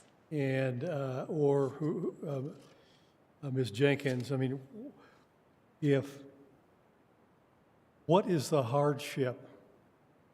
That's the word that's used in the code. What is the hardship created by not providing for some multifamily housing in the project? So if I may ask to answer that, Jennifer. So Mr. Hearing Officer, so as I mentioned in my commentary, we brought a well-respected developer of multifamily to the site, toured them for several hours throughout the property, went through the project, the zoning regulations, and they clearly passed. And that we've asked time and time again, and they cited that it doesn't meet the requirements, zoning regulations necessary for a successful multifamily project. Those being closer into urban cores and key urban employment corridors and easy access to them. If you were to visit the site, you'll see that it is somewhat, which lends itself to this outdoor experience and miles and miles of trails in this park. And so to answer your question more specifically, if we were to have to designate a section that would be multifamily within this project and recognize that we're contributing 50% of the project as open space, it would severely hurt the pro forma because we wouldn't have a buyer for that multifamily of that scale, or would have to discount it. It's incongruent with its location. And also I would say, as Jennifer mentioned, this small language was placed in this document over 20 years ago.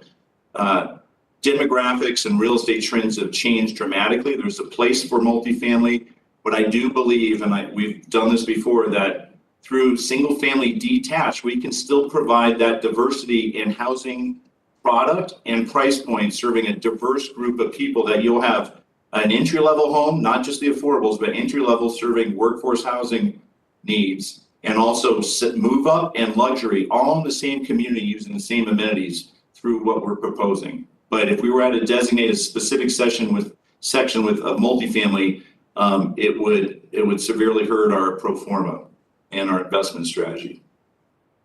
And also, if I may add, hearing officer, there's also the hardship for those potential future residents of multifamily development in terms of their transportation. There's no public transit accessible to this site. So their access to services, just to go grocery shopping, go to work, all of that, increases cost of living.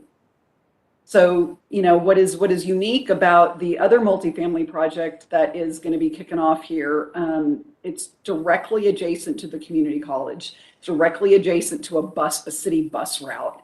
It's a very different setting than the setting that we are in here.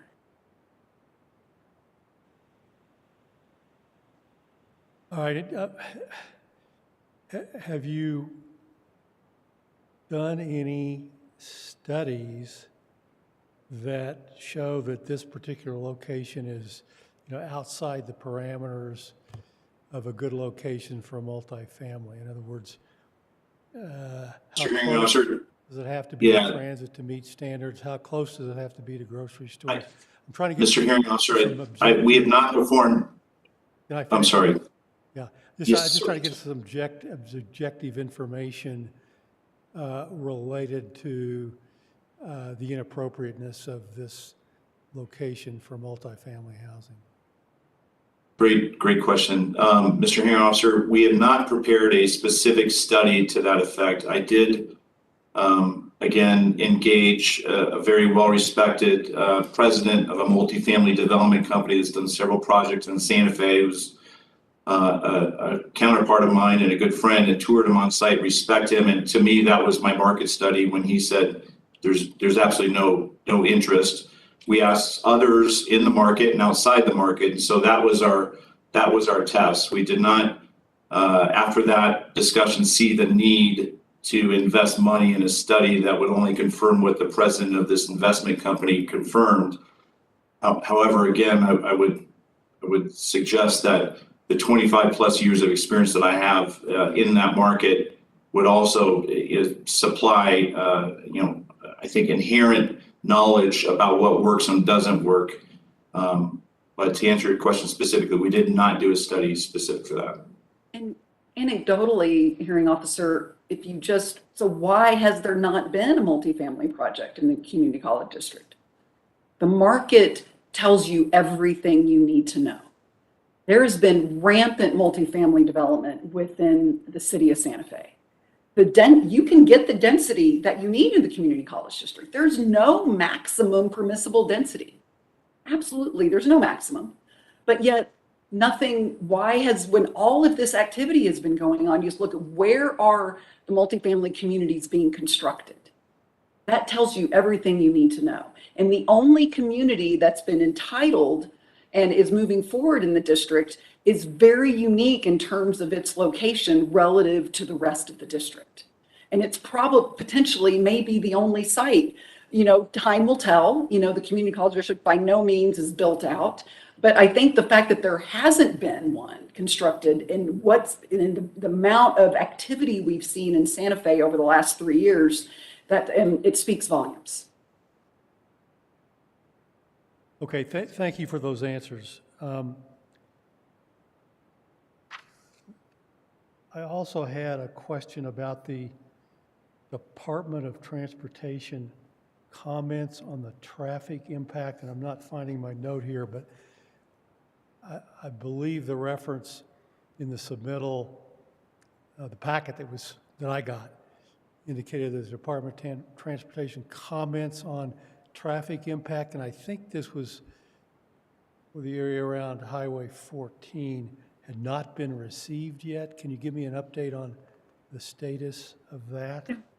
I think you might be referring to we did receive a comment. We did receive a memo that I forwarded to county staff from the Department of Transportation, who did review and state that they were comfortable with the findings with respect, because the only facility that is their facility is that we studied is the intersection of 599 and Highway 14. And we did receive, and I could pull up that memo from the DOT if that would be helpful. Well, I'd like to, if it has been issued, I'd just like to get it in the record. Sure, absolutely. Give me just just look at a it, moment. and then let's come up with a process for getting it in the record. Hearing Officer Virtue, if I could just address that briefly. Ms. Jenkins did provide me with a copy of of an interdepartmental correspondence memo from DOT. I didn't include that in the packet material because we never actually received anything from DOT directly. So I'm not sure if this is the entirety of their comments or if this was officially the end result of their comments. But we still have not received anything directly from NMDOT. Okay, thank you for that. So Ms. Jenkins, do you have anything? Yes, I'm sorry. My apologies. I'm just trying to pull this up, and I think I have it right here. So if I may, I will just share it really quickly. So this is from Javier Martinez, and he did forward this to me directly, and said that that he had forwarded his comments to. They have kind of a central clearinghouse office at the DOT, who then distributes all the comments to the county. But I did take the liberty of forwarding this, and this is the District 5 engineer, assistant district engineer. And it says the New Mexico Department of Transportation has reviewed the traffic study for the Essentia conceptual plan. The proposed development is within the county of Santa Fe, New Mexico. We are in agreement with the application packet that this development will have minimal impact to the state transportation system for phases 1 through 3, and would like an updated traffic impact study for DOT review when the connection from Essentia roundabout on Vista del Monte towards Highway 14 is completed. If you have any questions, please contact me. Okay, Ms. Lucero, is that the same thing that you received? Hearing Officer Virtue, it does appear that it's the same document that I received Okay. from Ms. Jenkins. So let's just mark that as applicant's hearing exhibit number 1, and I'll admit that to the record, into the record. So that will be the DOT's response, comments on traffic will be admitted into the record.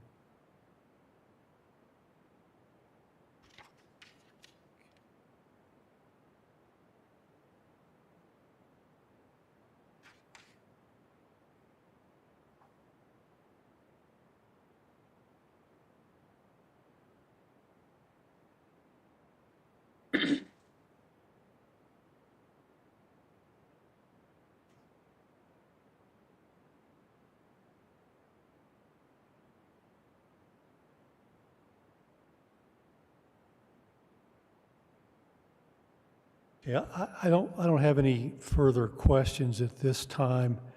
Let's turn to questions from the public of the applicant's witnesses. Do we have anyone from the public that wishes to ask questions of the applicant's witnesses? Yes. Hello? Yes. Hello? Yes. Yes, ma'am. Please Yes. identify yourself by name and address for the record, and then you can ask your questions. Thank you very much. My name is Patty Burks. I live at 14 Vista del Monte in the Valle Lindo subdivision. I am serviced by Vista del Monte, and it's at 87508. Okay. Where do I start? I have so many questions regarding this conceptual plan. And I guess I will start with the land compatibility Ms. with Burke, let's the swear neighbor. you in first, okay? Okay, sure. Raise your right hand. Do you swear affirm the testimony you're about to give is the truth? Yes, Thank you. I do. Okay. I do live in Valle Lindo subdivision. It's a traditional village zone subdivision that's been in existence for about 72 years. We have parcels in this subdivision, maybe 110, I think, and they're 2.5 acre large. There's one dwelling per 2.5 acres in this subdivision that's directly adjacent. It will share the fence line of with Essentia, and I don't believe that this development is compatible at all with the neighborhood here. I'm looking out my window right now, and I see horse corrals. I see land that is, wide open. I'm overlooking. I can look up from my second story. I can look out to the plains and the grasslands. Probably as far as if over the hill there might be El Dorado. It's wide open out here, and that's the beauty of this area. Santa Fe has its foothills and its mountains that are beautiful, and I was born and raised in Santa Fe, but my dad purchased this property back in the 50s from Mr. Thornburg, and I acquired it when I got married. So I have an affinity to this. I know the neighbors, they are very concerned that we did not have sufficient notification of this meeting today. I was at the May 20th meeting, and I Ms. Berg, excuse me. Yes. Yes. You're providing testimony, which you are more than welcome to do, but we're not at that point in the proceeding. I was asking, and perhaps I should have been more specific, if you had specific questions of the applicant about specific parts of the application.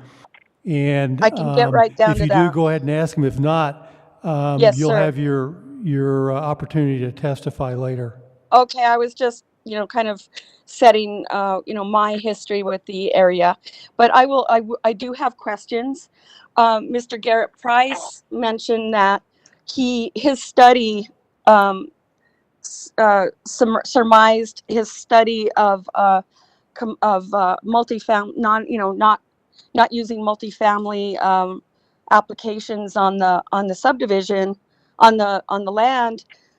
But his study was to, show for a person that he has high regard for, to just, chauffeur him around on a Range Rover and see some vacant land.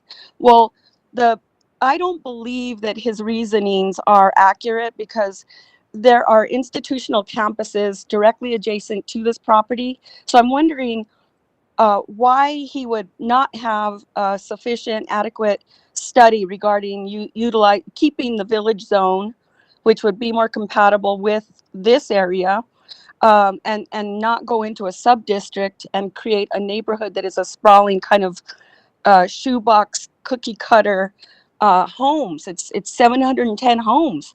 So the other question I have regarding why he didn't include the fact that, there's medical, there's educational institution campuses right around the area, and then if you go on 14, there's a wide variety of places that can be used as employment.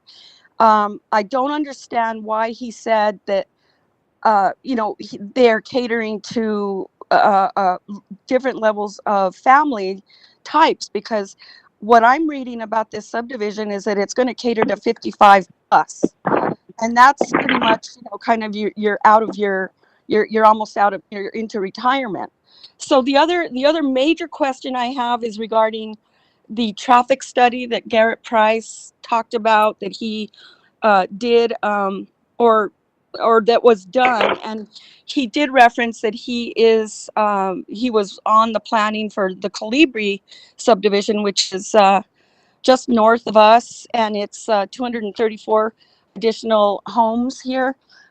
What that has done to the traffic situation on Highway 14 is it has narrowed into a bottleneck there that will provide a brand new intersection at 599 and one of the entrances to Colibri. It will funnel in, choke, the term was used by Ms. Jenkins as traffic choking.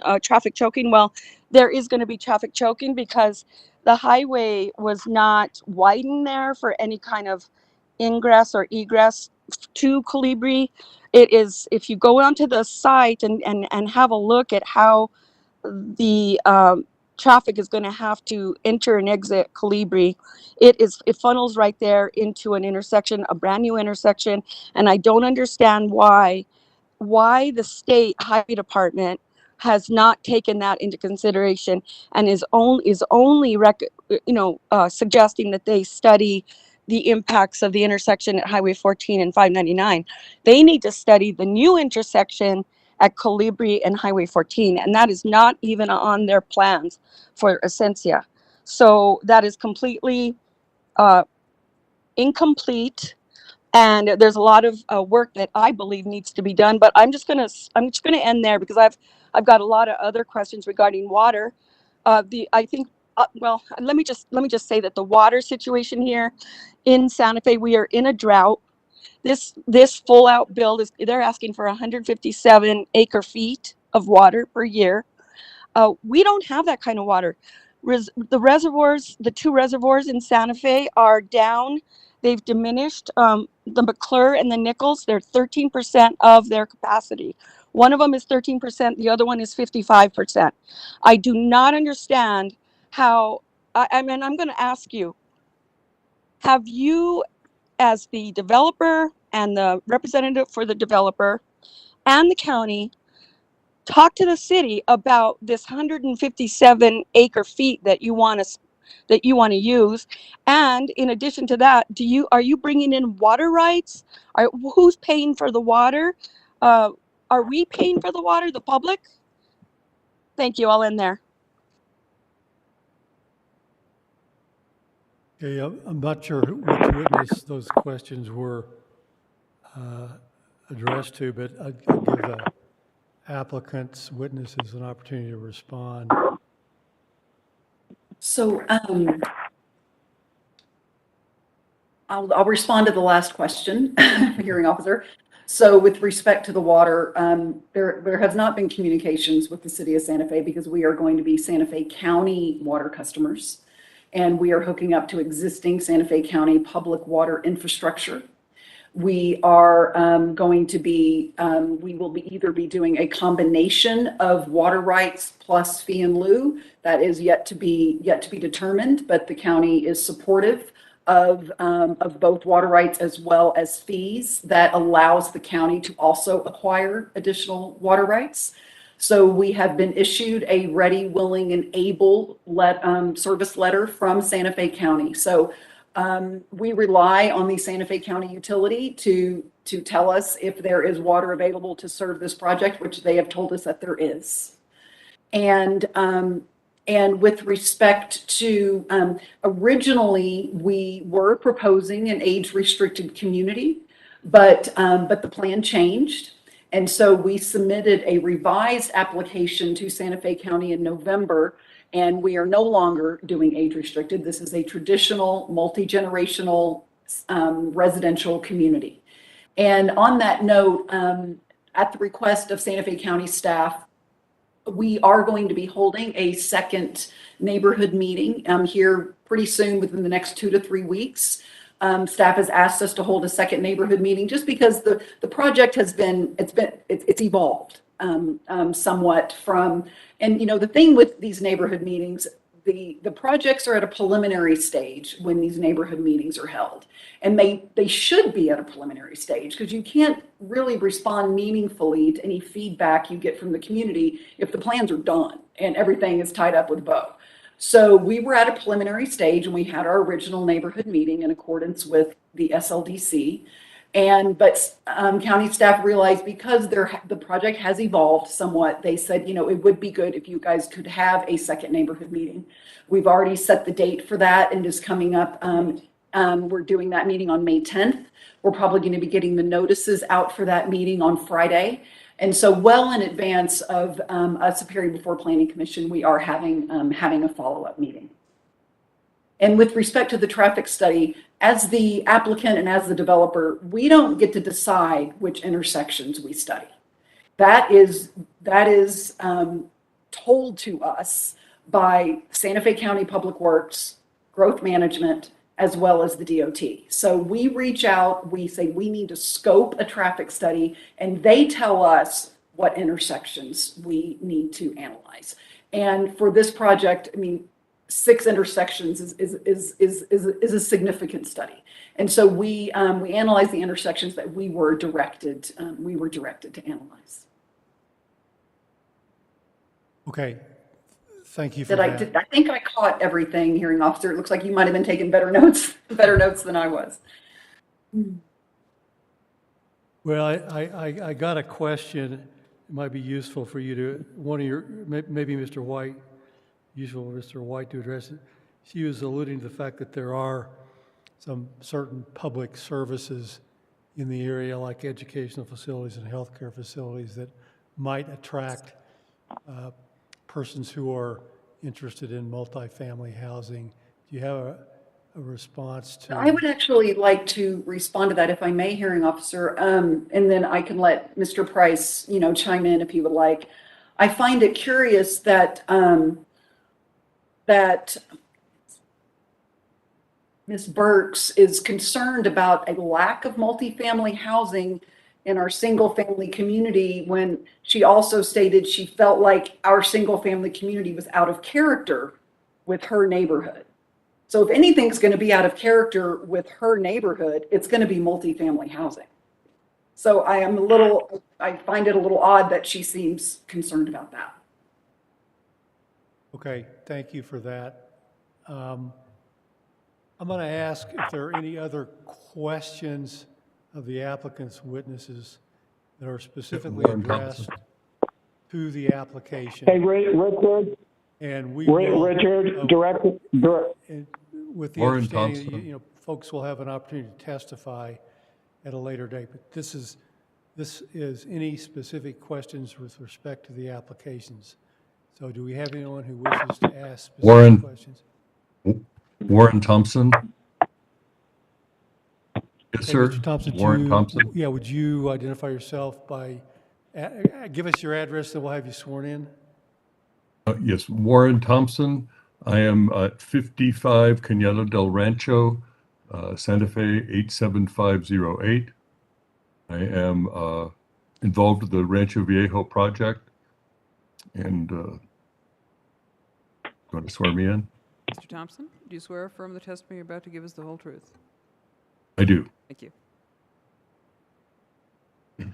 So the access to the project on Avenida del Sur is based on a conditional road dedication plat that was recorded in book 415, page 26 of the Santa Fe County records in June of 1999. And on that plat, there are several conditions that are required to be met to utilize this access. And I'm asking the applicant if they have addressed those conditions. One of those conditions being that they consider our future development in their traffic impact, and that it is not diminishing our capacity. And I just want to know if their traffic study considered our future development. I requested this from them early on in their process. Thank you. Thank you, Warren, and hearing officer. So yes, our the traffic impact study did incorporate the what was known about potential development, and I believe Mr. Thompson, you provided some data to us early on for inclusion in that study. And so that was I never received a copy of the study or anything, so I don't know what was included in there or not. So. So it would be helpful to understand that. With regard to the apartments, the reason they haven't been built, they were approved 7 years ago, is because the county required that the Southeast Connector be built in order to build them. And so while you may not want to do multifamily, I don't have an argument with that, but the fact is that it's the county not building the road that held up the apartment project. Sure. And so I don't know that speaks to demand in the area, Jennifer. That's my only comment. Okay, thank you very much. Anyone else with specific questions of the applicant's witness? This says, hello? Yep. Hello? Yes. yes, sir. Hello? Please identify yourself. Can you hear? Yes, this is Mark Ewing calling, and I live in Valle Lindo subdivision, 18 Camino Vista Grande. Okay, we'll have you sworn in. And all right. Mr. Ewing, do you swear? Can you hear me? Testimony you're about to give is the whole truth? Yes. Thank you. Yes. My concerns are traffic and water. There's a difference between water on paper and water in your faucet. And the recent water studies that or publications that are put in the newspaper, Santa Fe is currently using more than it makes. So with the addition of a subdivision of this magnitude, I don't understand where the county and the city are going to get the water to support this. That's one of my major concerns. And is this water well water? Is it surface water? I don't know. And where is it coming from? The Rio Grande is almost dry in Albuquerque. So if you're talking about surface water, we're in a world of hurt. Groundwater, well water, many people south of us on State Road 14 have gone dry. So what becomes of our wells and our water sources if these are wells that are being used to support this subdivision? That's one of my concerns. Another concern is the traffic. Cerrillos Road can hardly be traveled any longer as the traffic is way too heavy. It can't even support what we currently have. What is going to happen with 710 houses adding perhaps 2 cars per house to this mess on Cerrillos Road? And the only other major arterial is St. Francis, which is just as bad. So those are my concerns. And as Patty Burke said, here on State Road 14 by PNM, where this new Calibri subdivision is, that is going to be a nightmare by the time they get their homes built. With a single lane, 1 traffic light, I don't see it. Now, whoever made that study didn't do a very good job, in my opinion, because it's bad as it is. If you live here and travel it, you will understand how difficult it is and what a nightmare it is. But adding all of this to that is going to compound it tremendously, and those are my major concerns.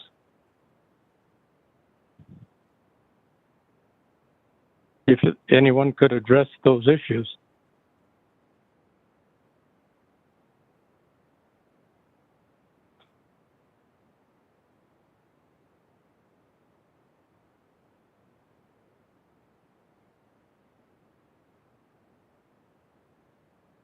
Well, could someone from the applicant give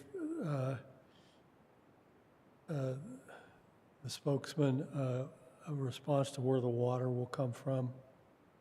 Sure, hearing officer, I'd be happy to. So the Santa Fe County water system, and I don't know if someone is participating in the meeting today from county utilities. So please, I would love for them to chime in if there's anybody on the line today. But the county's Buckman Direct Diversion Project, which does divert surface water from the Rio Grande, is the source of water that serves the Santa Fe County water utility. So that would be the source of water, which is the source of water for all county communities that are connected to the county water system. Okay, does the applicant care to address the comments on Yes, traffic? I would be in favor of a hydrology study presented to the concerned. We're on questions now. So I'm asking if the applicant wants to respond to your questions. She responded to your question on water, and I asked her if she wanted to address traffic. You can provide testimony later on the water situation if you still have points you would like to make. I'm seeing we're having an issue here with separating questioning from testimony. So Yes. please limit your statements to questions at this point. You'll have an opportunity to testify later. So the specific process we're in now is if the applicant wants to address your question about traffic. So yes, thank you, hearing officer. So with respect to traffic, as has been presented, we conducted a thorough traffic study under the direction of Santa Fe County and the Department of Transportation. That traffic study was revised, updated, amended in response to some modifications with respect to the access plan, and has been thoroughly reviewed and has been approved by not only the Department of Transportation, but Santa Fe County. And so there were no, deficiencies indicated in terms of the intersections that were analyzed. There are new improvements that have recently been completed in Highway 14 with respect to the access to the Colibri subdivision, which is a new traffic signal, new turn lanes. These are improvements to the roadway network that improve how the roadway network functions. And so there's a brand new traffic signal, brand new turn lanes to create a safe access into Colibri and safe passage of vehicles down Highway 14. Okay, so we'll go to the next questioner, and just want to be real clear that I'm going to limit the participation at this point to specific questions about specific sections of the application. And again, you'll have an opportunity to testify later on, but if you have a specific question about a specific section, now's the time to ask it. So are there any questions of that nature? I have a question. Okay, please identify yourself by name and address. Yes, my name is Christy Thomas. I'm at 15 Lewis Lane. Our house sits right at the boundary of the project site, right at the end of Vista del Monte. Ms. Thomas, I swear you in. Do you swear Yes, affirm the testimony you're about I to am. give us the truth? Yes, I do. Thank you.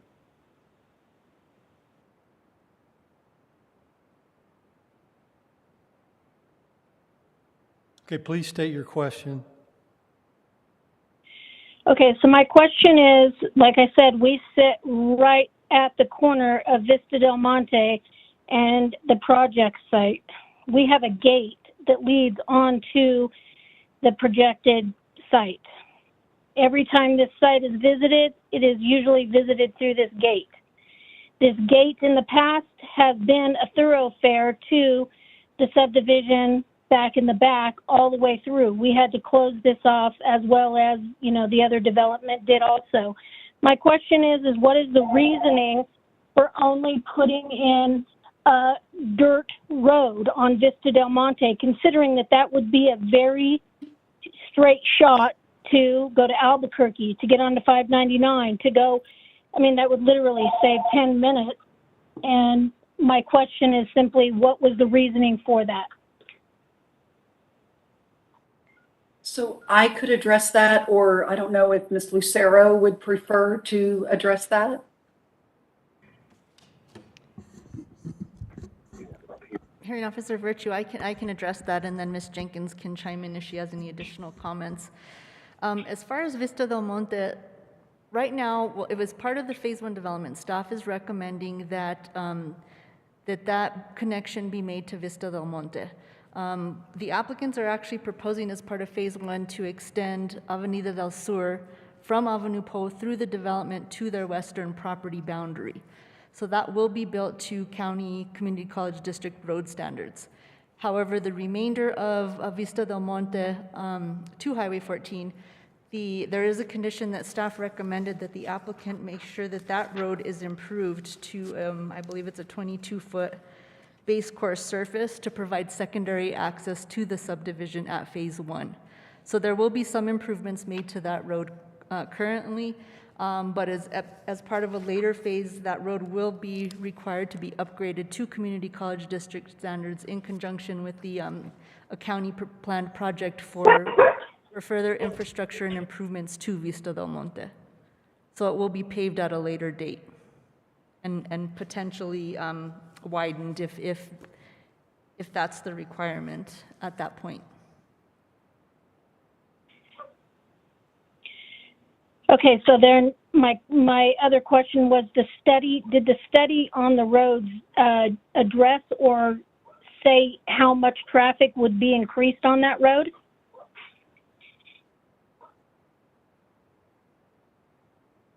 Yes, there were, I don't have that information at my fingertips, but yes, there were some assumptions made regarding how what we call in the business the trip distribution, in terms of the amount of cars that would be moving west down Vista del Monte to Highway 14. And so I said I don't have that at my fingertips right now, but I can definitely pull up that information and make that available here as we continue with the hearing. And I don't know if Carl Vermillion is our traffic engineer. Carl, do you have that information at your fingertips for the initial assumptions around the trip distribution going west down Vista del Monte? Yeah, yes, I do. So with this new connection, there was analysis on the 2040 roadway model that that Santa Fe has, and it indicated that that there will be lots of trips that will instead take this new Vista del Monte connection. I don't have the numbers in front of me, but I can get those. Okay, and another question I have is, was there a study done on the health benefits or the health, ramifications of driving on a dirt road like that for the neighborhood, creating so much dust and all of those kind of things, creating, air quality issues? No, there was not a study of that nature required or conducted.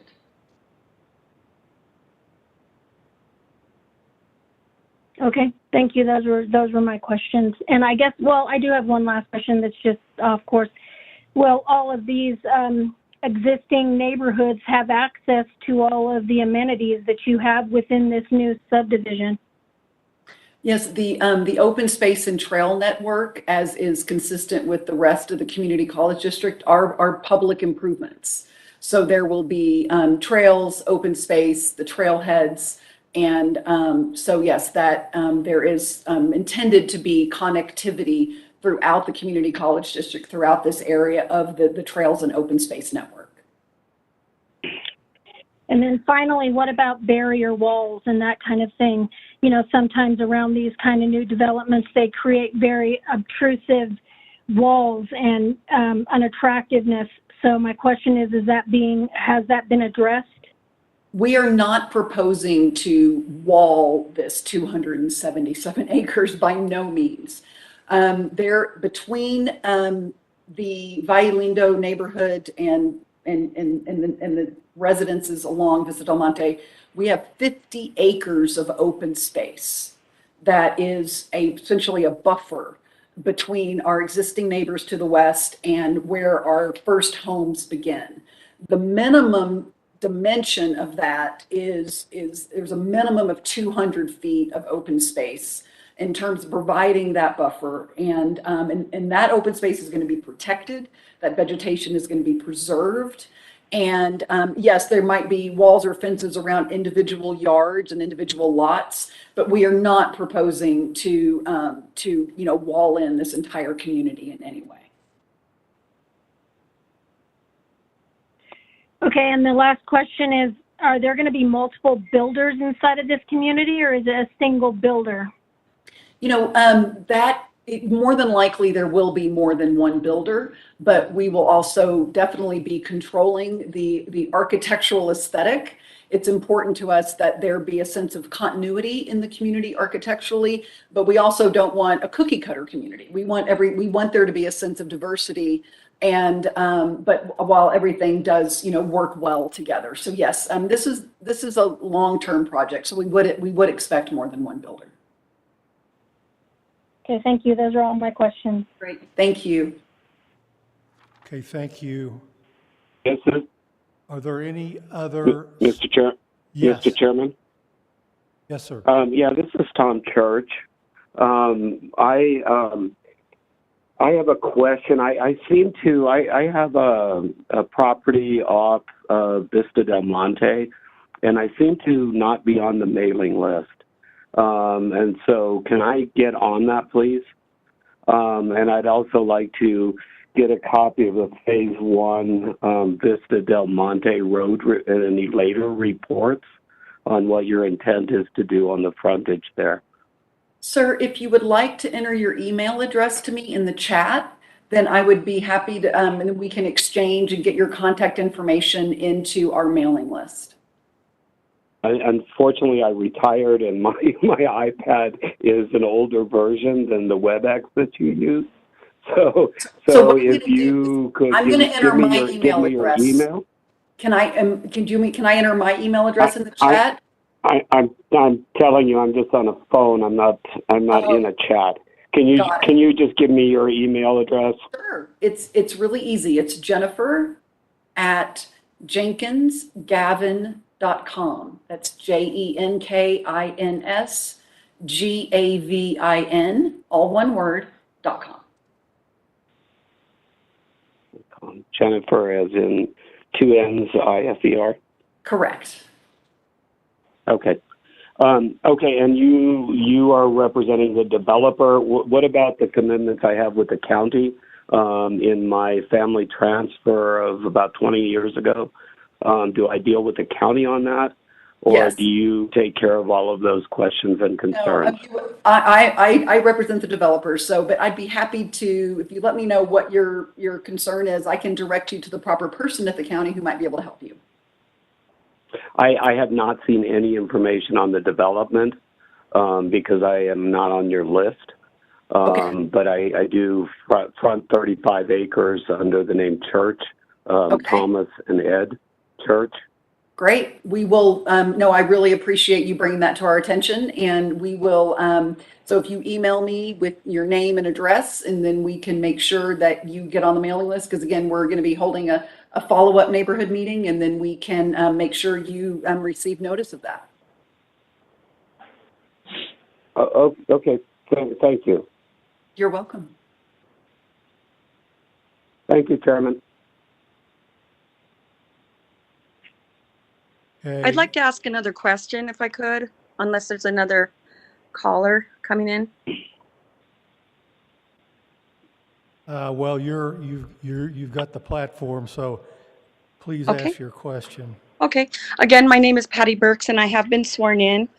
I need some clarification regarding the use of Vista del Monte and making some improvements to that to service the residents in the new project to get to Highway 14, because Vista del Monte is a closed-ended road. It's a service road just for the people who live on Vista del Monte. Avenida del Sur, which is down the ways, goes right into a four-way intersection with Highway 14 and 599. It's not Vista del Monte. Vista del Monte was closed with a cul-de-sac, and we negotiated really, we really negotiated. It took a lot of negotiation to get Vista del Monte closed at the end towards Allsups and at the end towards the Brown Castle Ranch or the RV campground. You keep using Vista del Monte saying that it's going to be improved to direct traffic to Highway 14. I don't think that's accurate. And if it is, can you clarify? Because I would imagine that you're going to use Avenida del Sur, because that's the one that goes directly into the four-way intersection with 599 and 14. So can you please, I mean, we've got Vista del Monte is just a very local road that services about a handful of driveways. And it was part of the negotiation with Turquoise Trail subdivision to get that closed on both ends. So for you guys to come say that you're going to bulldoze and bring traffic in on Vista del Monte, that seems to be wrong to me. No, I appreciate, Ms. Burks. I really appreciate that opportunity to clarify this. You are correct.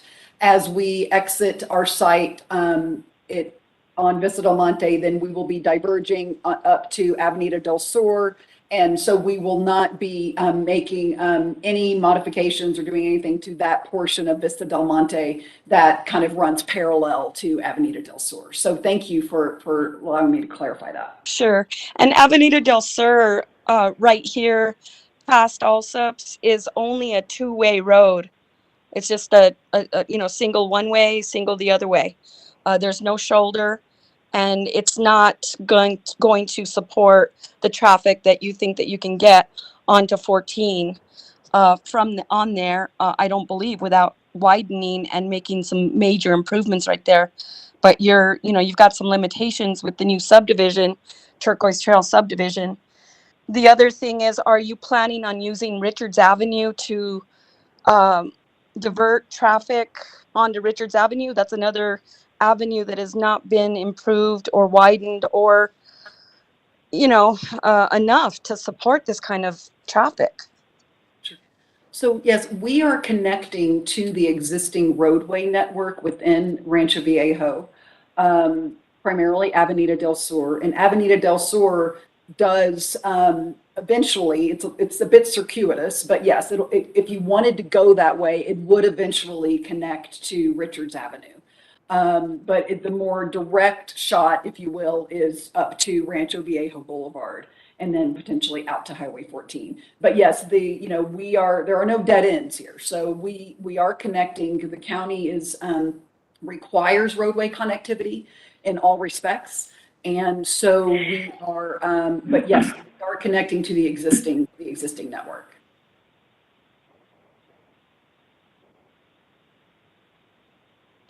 I wanted to say one thing about the trail connectivity. We do have a trail that is right side by side with Avenida del Sur, and it is a pedestrian bicycle asphalt trail. It stops right at, it's not for, it doesn't go a long distance, but is our plans within your project to try to give a little more connectivity for bikes and pedestrians through your, from this trail to your project? Ms. Brooks, I'm not exactly sure. I'm looking at an aerial right now. I'm not exactly sure which trail you're speaking of, but I think what would be great is if you wanted to reach out to me, and we would love to, make, our trail system, our layout right now is schematic. And conceptual. So if there's an opportunity to connect to some existing trails that are utilized by the community, I think that is a great idea. So, but maybe you could email me and we could communicate and we could, and I could understand better about what you're referring to. And we can see how that aligns with what we're proposing. Okay. I suggest you come out here, take a drive down here, and you can see Avenida del Sur right off of off of Highway 14 near Allsops, and you can see the pedestrian bicycle trail there. And it's the other thing I suggest that you do is see how the traffic on Highway 14 will bottleneck right there at Colibri, because that is a potential for big problems. Instead of widening the road, they used what was there and dedicated it to exits and entrances into Colibri. So we're not adding more pavement. We actually took a lane away from the northbound Highway 14. So I suggest you come out here and take a look. Okay, thank you. Thank you, Ms. Burks.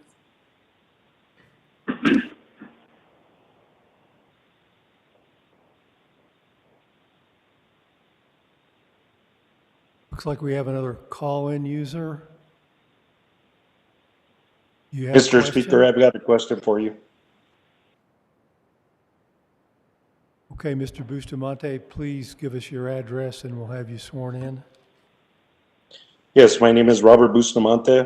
I live at 7 West Serena Lane, Santa Fe, New Mexico, 87508.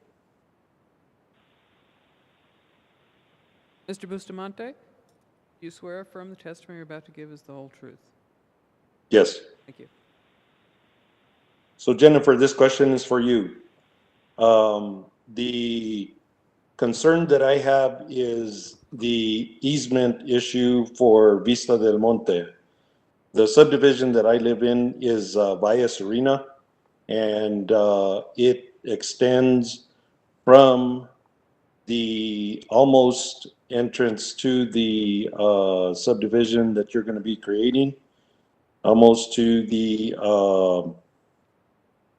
middle of the RV park out there. I have been in contact with the county in regards to this roadway acquisition of being developed. Are you going to be working with the county in the development portion of this road during the construction of this development? Potentially.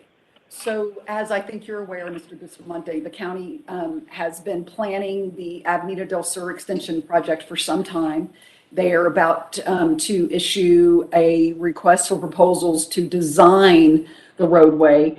As part of the Essentia project, we are developing a kind of the initial segment of it from Avanupo to our west boundary.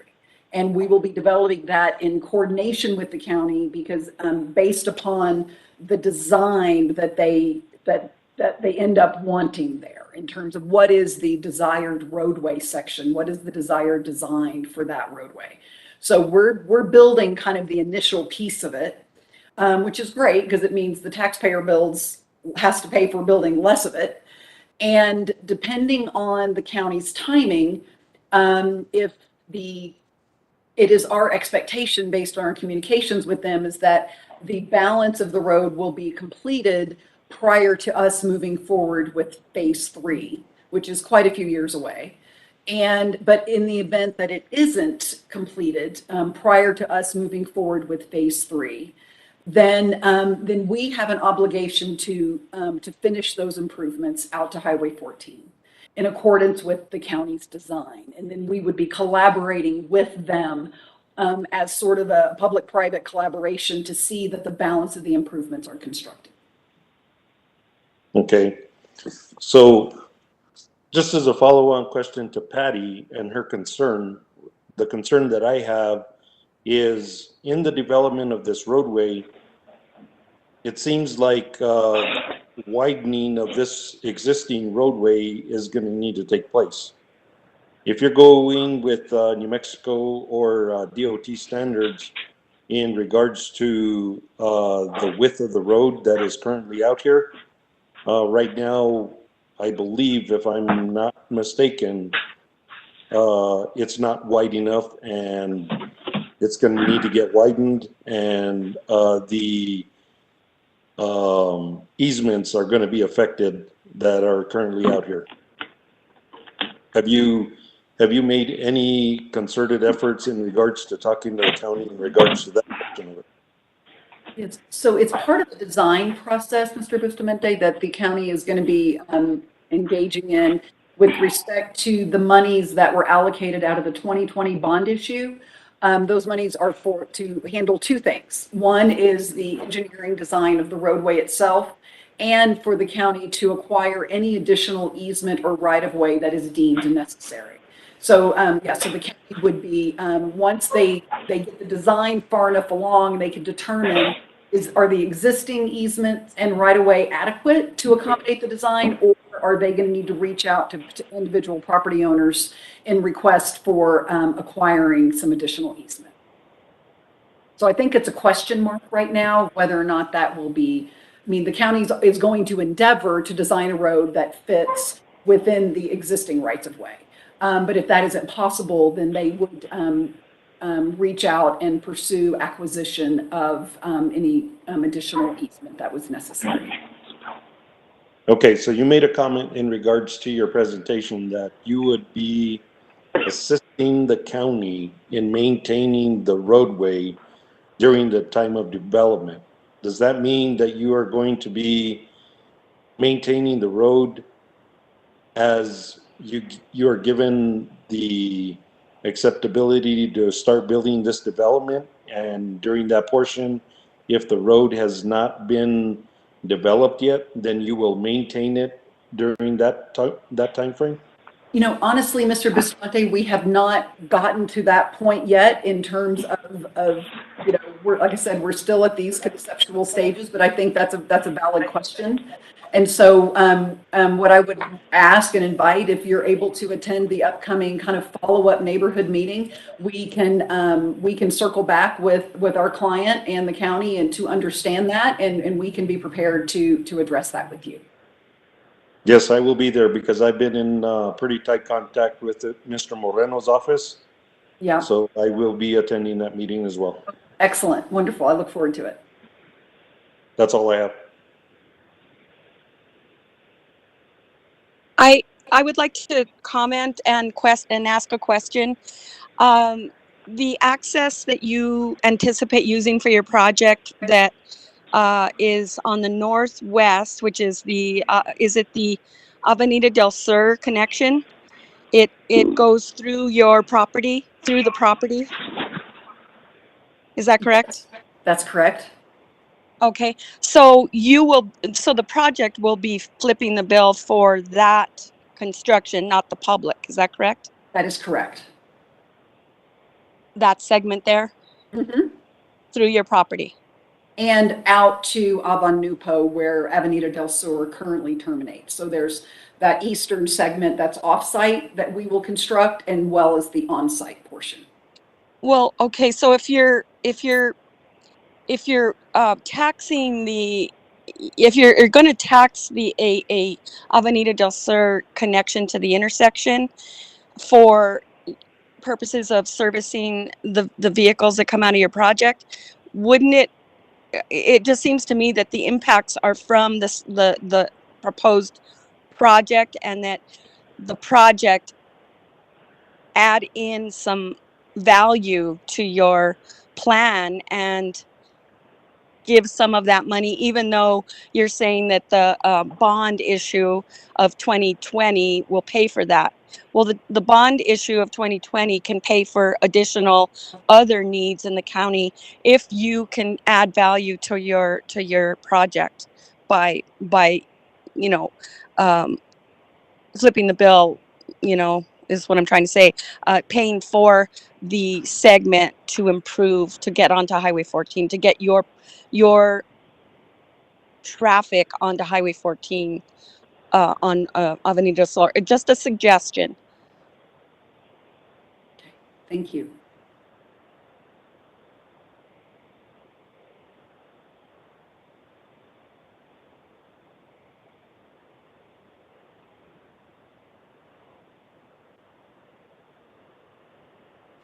Are there any other specific questions related to the application?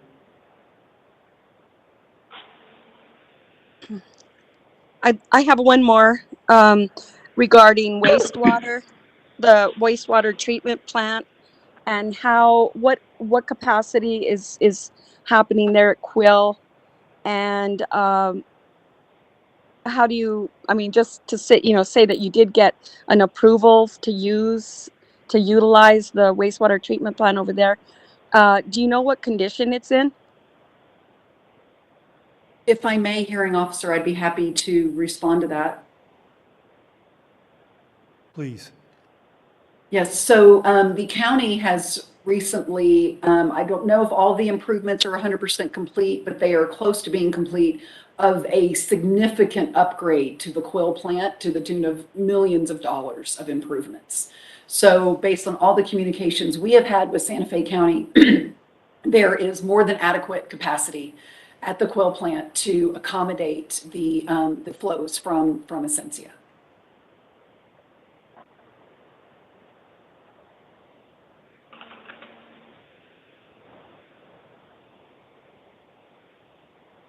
I see another caller. Is there another caller who would like to ask a specific question?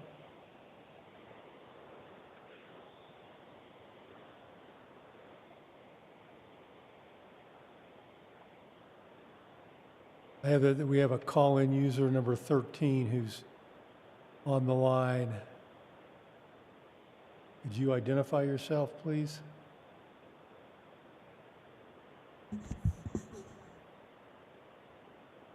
Hearing Officer Virtue, I don't believe that that the call-in users know specifically which number they are, since they're not able to see the screen.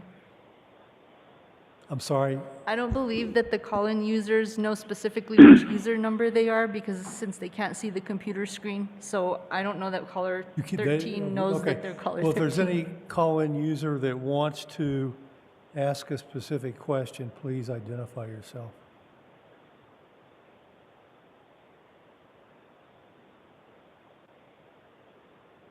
Okay, are there any other specific questions for the applicant witnesses? This is Patty Burks. Can you address the energy conservation requirements of the buildings of the proposed project? Thank you, Ms. Burks. I'm going to actually let Garrett, he's better in a position to respond to that than I am in terms of the requisite energy conservation codes that will be applicable. Yeah. Garrett? Yes, thank you, Mr. Hearing Officer. Garrett Price. At this time, it is conceptual. This is more of a land use discussion. We do not have visibility at this point to energy conservation or measures associated with vertical construction. That will be later in the project. Oye, puede que usar la agua en el árbol más, porque nosotros.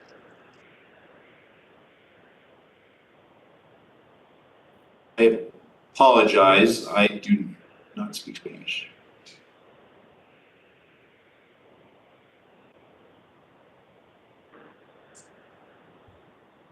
That question, I heard it in Spanish. Do we have a Spanish interpreter or someone who can interpret it? Mr. Virtue, can we ask the speaker if she can repeat her question? Yes, please. Would the questioner please repeat her question and identify yourself? I had that Patty was on the screen again, and then I had someone asking a question in Spanish and I didn't see a name. So please identify yourself by name and address, and then re-ask your question, please.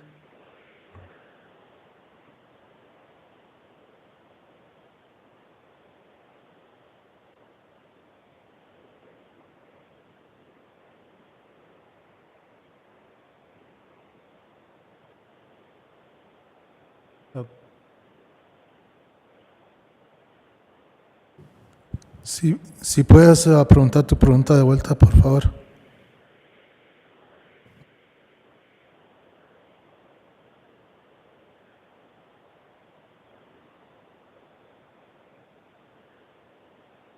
Bueno.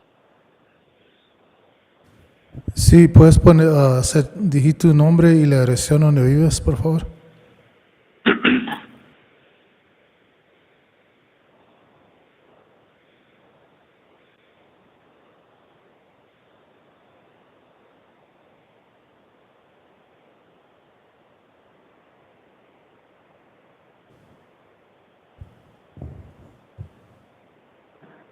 Excuse me, I think I had my speaker on when I was speaking in Spanish, and maybe you thought it was somebody who was trying to speak and give a question in Spanish. I could be wrong, but I'm not sure. That would appear to be the case from my perception. Okay, thank you. So, Patty, can you clarify for us? You've been the only one on the line, and you were speaking in Spanish, and you're now, which was not a question for the group, and you're now going to Correct. ask us a correct. question, or ask Yeah, the no, applicant. You're not going to ask your No. question to the applicant. Okay, sir. I was only speaking to somebody in the room in Spanish. I was, so I wasn't speaking to the group. I apologize that my speaker was on accidentally. Okay, so did you have another question in addition to the energy conservation question that Mr. Price addressed? I missed it because I did get distracted over here. So if I can speak, if I can get the answer to that question again, I would really appreciate it. Yes, this is Garrett Price, Mr. Hearing Officer. The answer is right now it's preliminary. We do not have visibility to any type of energy conservation measures as they're related to vertical housing. And at a concept stage right now, it's really focused on land use. So we'll know more in the future as we move forward.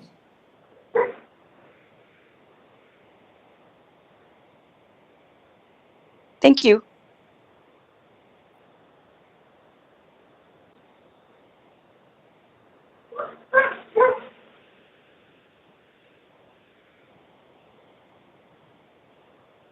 Okay, are there any other specific questions of the applicant's witnesses?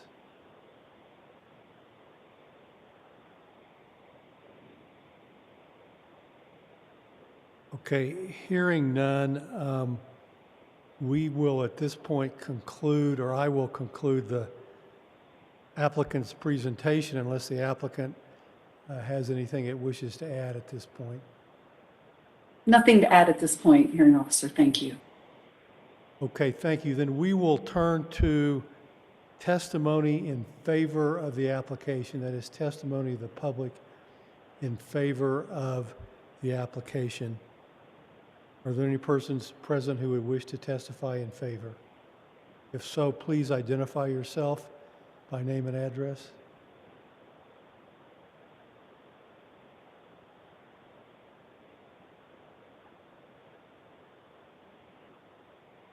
Okay, hearing none, we will go to testimony in opposition to the application. Anyone who wishes to testify in opposition, please identify yourself by name and address, and then we'll swear you in. Director Virtue, this is Tom Church. I did not get sworn in earlier. My name is Tom Church. My address is 63 Brown Castle Ranch, Santa Fe, 87508. Mr. Church, do you swear or affirm the testimony you're about to give is the whole truth? It is. Thank you.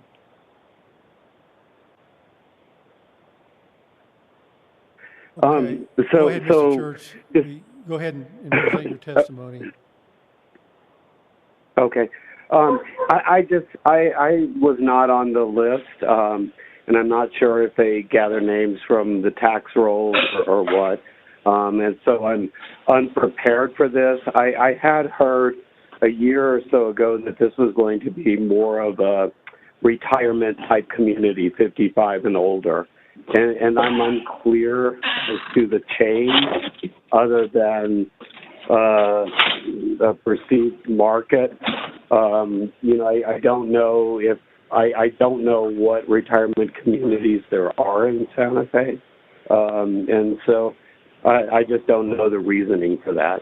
So I just want that on record. I don't need an answer now. I've sent a note to Jennifer to request the road study, and then also just some kind of an understanding of why the shift in that.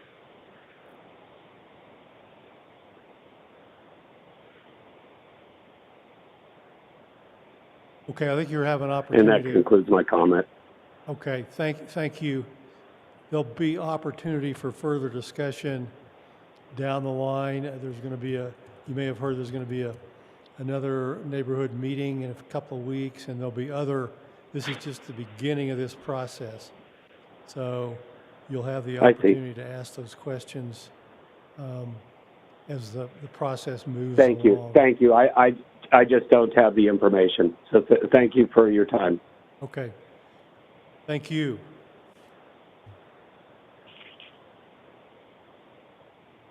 Is there anyone I'd like else? to register. Yes, my name is Patty Burks.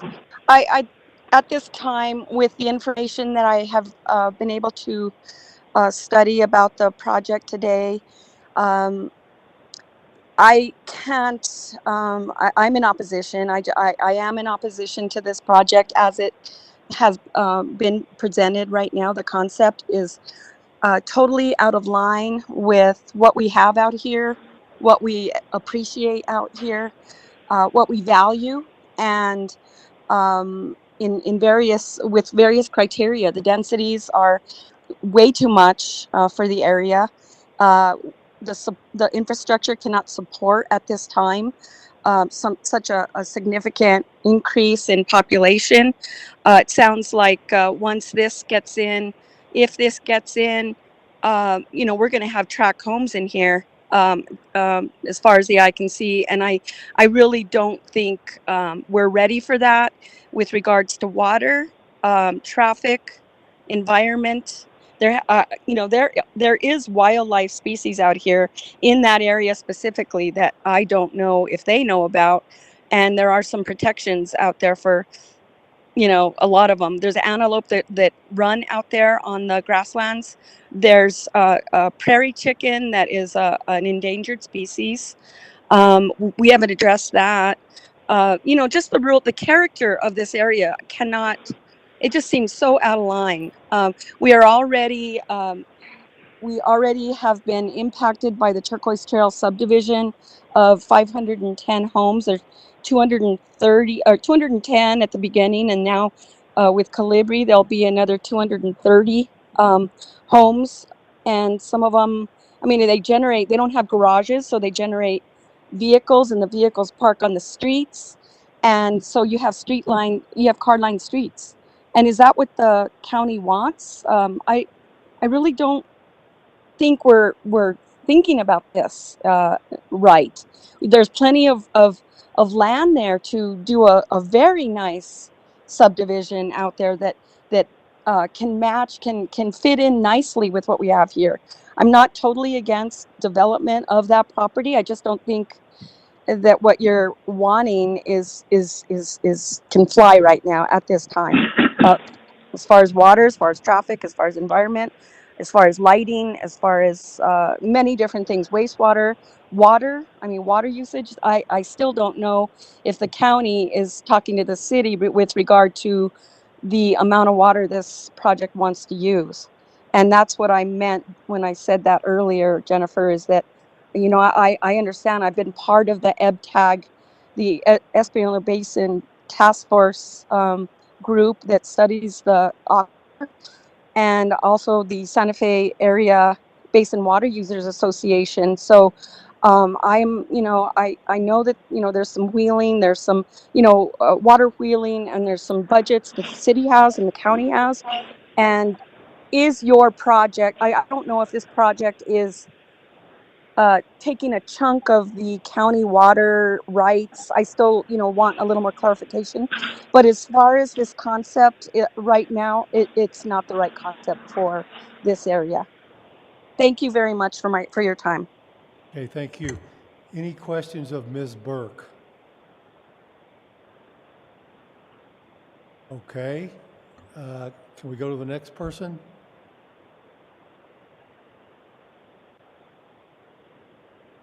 Hello?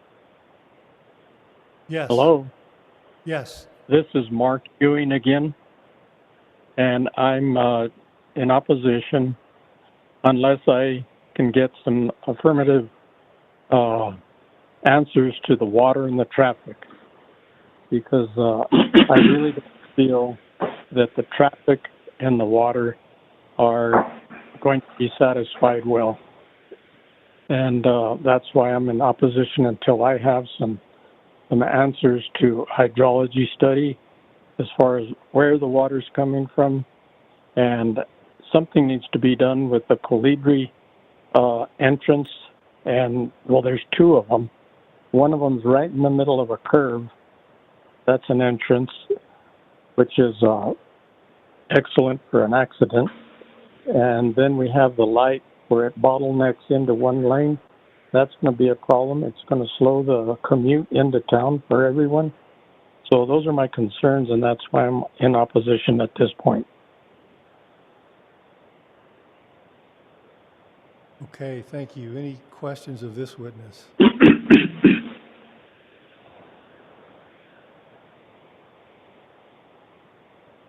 Okay. Next person who wishes to testify may proceed. Hi, my name is Tim Beckman. I'm sorry, sir, I couldn't hear you. My name is Tim Beckman. Okay, Tim Beckman, did I hear that 70 right? Beckmon. Okay, thank you. 70 Camino Vista Grande. Mr. Beckman, you swear or affirm the testimony you're about to give is the whole truth? I do. Thank you. All I need to say is I concur with what Patty and Mark Ewing said about being in opposition to it, only because the density is much too great for this area. I understand the water is going to be on the county water system, so I don't know if that's a huge issue, but the density and the traffic is certainly a huge issue.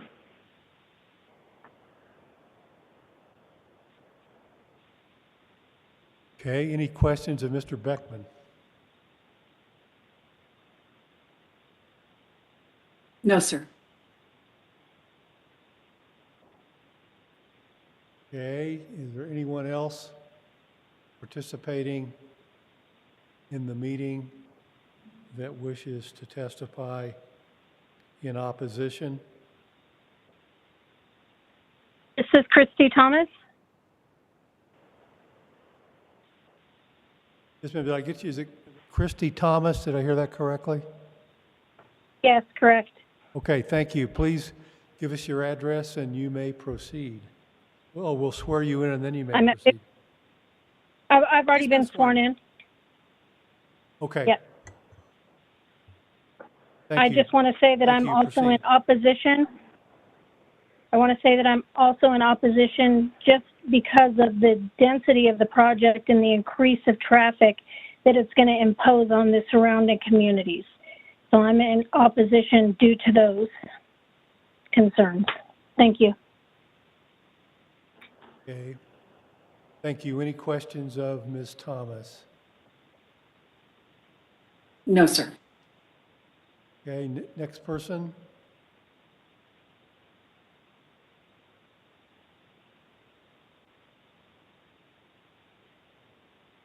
Do we have anyone else who wishes to testify?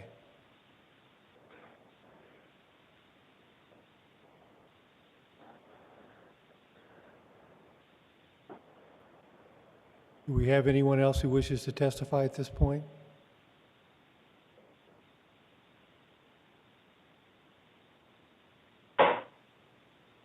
I have a call-in user, it says 8 on my screen. I'm assuming that person does not wish to testify.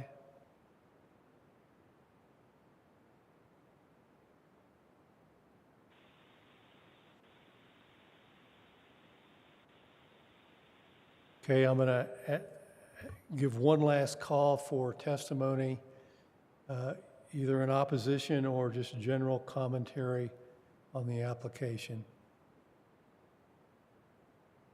Hearing officer, I had a few closing comments, but I can wait until, the public hearing is closed. Okay, thank you for that. Does the staff wish to respond to anything at this point? Hearing Officer Virtue, I just wanted to respond to, I believe it was Ms. Burke's comments regarding trails and improvements to Vista del Monte and Avenida del Sur. The county planned improvements to that roadway will include at least one trail and bike lanes. I know that was a question that came up. So that's what the CCD road design standards do require, trail connections and bike lanes.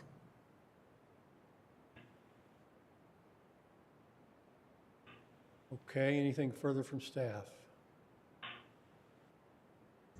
Nothing further from staff, Mr. Virtue. Okay, hearing none, I'm going to close the public hearing, and I will issue a written recommended decision with regard to the application within 15 business days of today. Thank you all for attending and participating.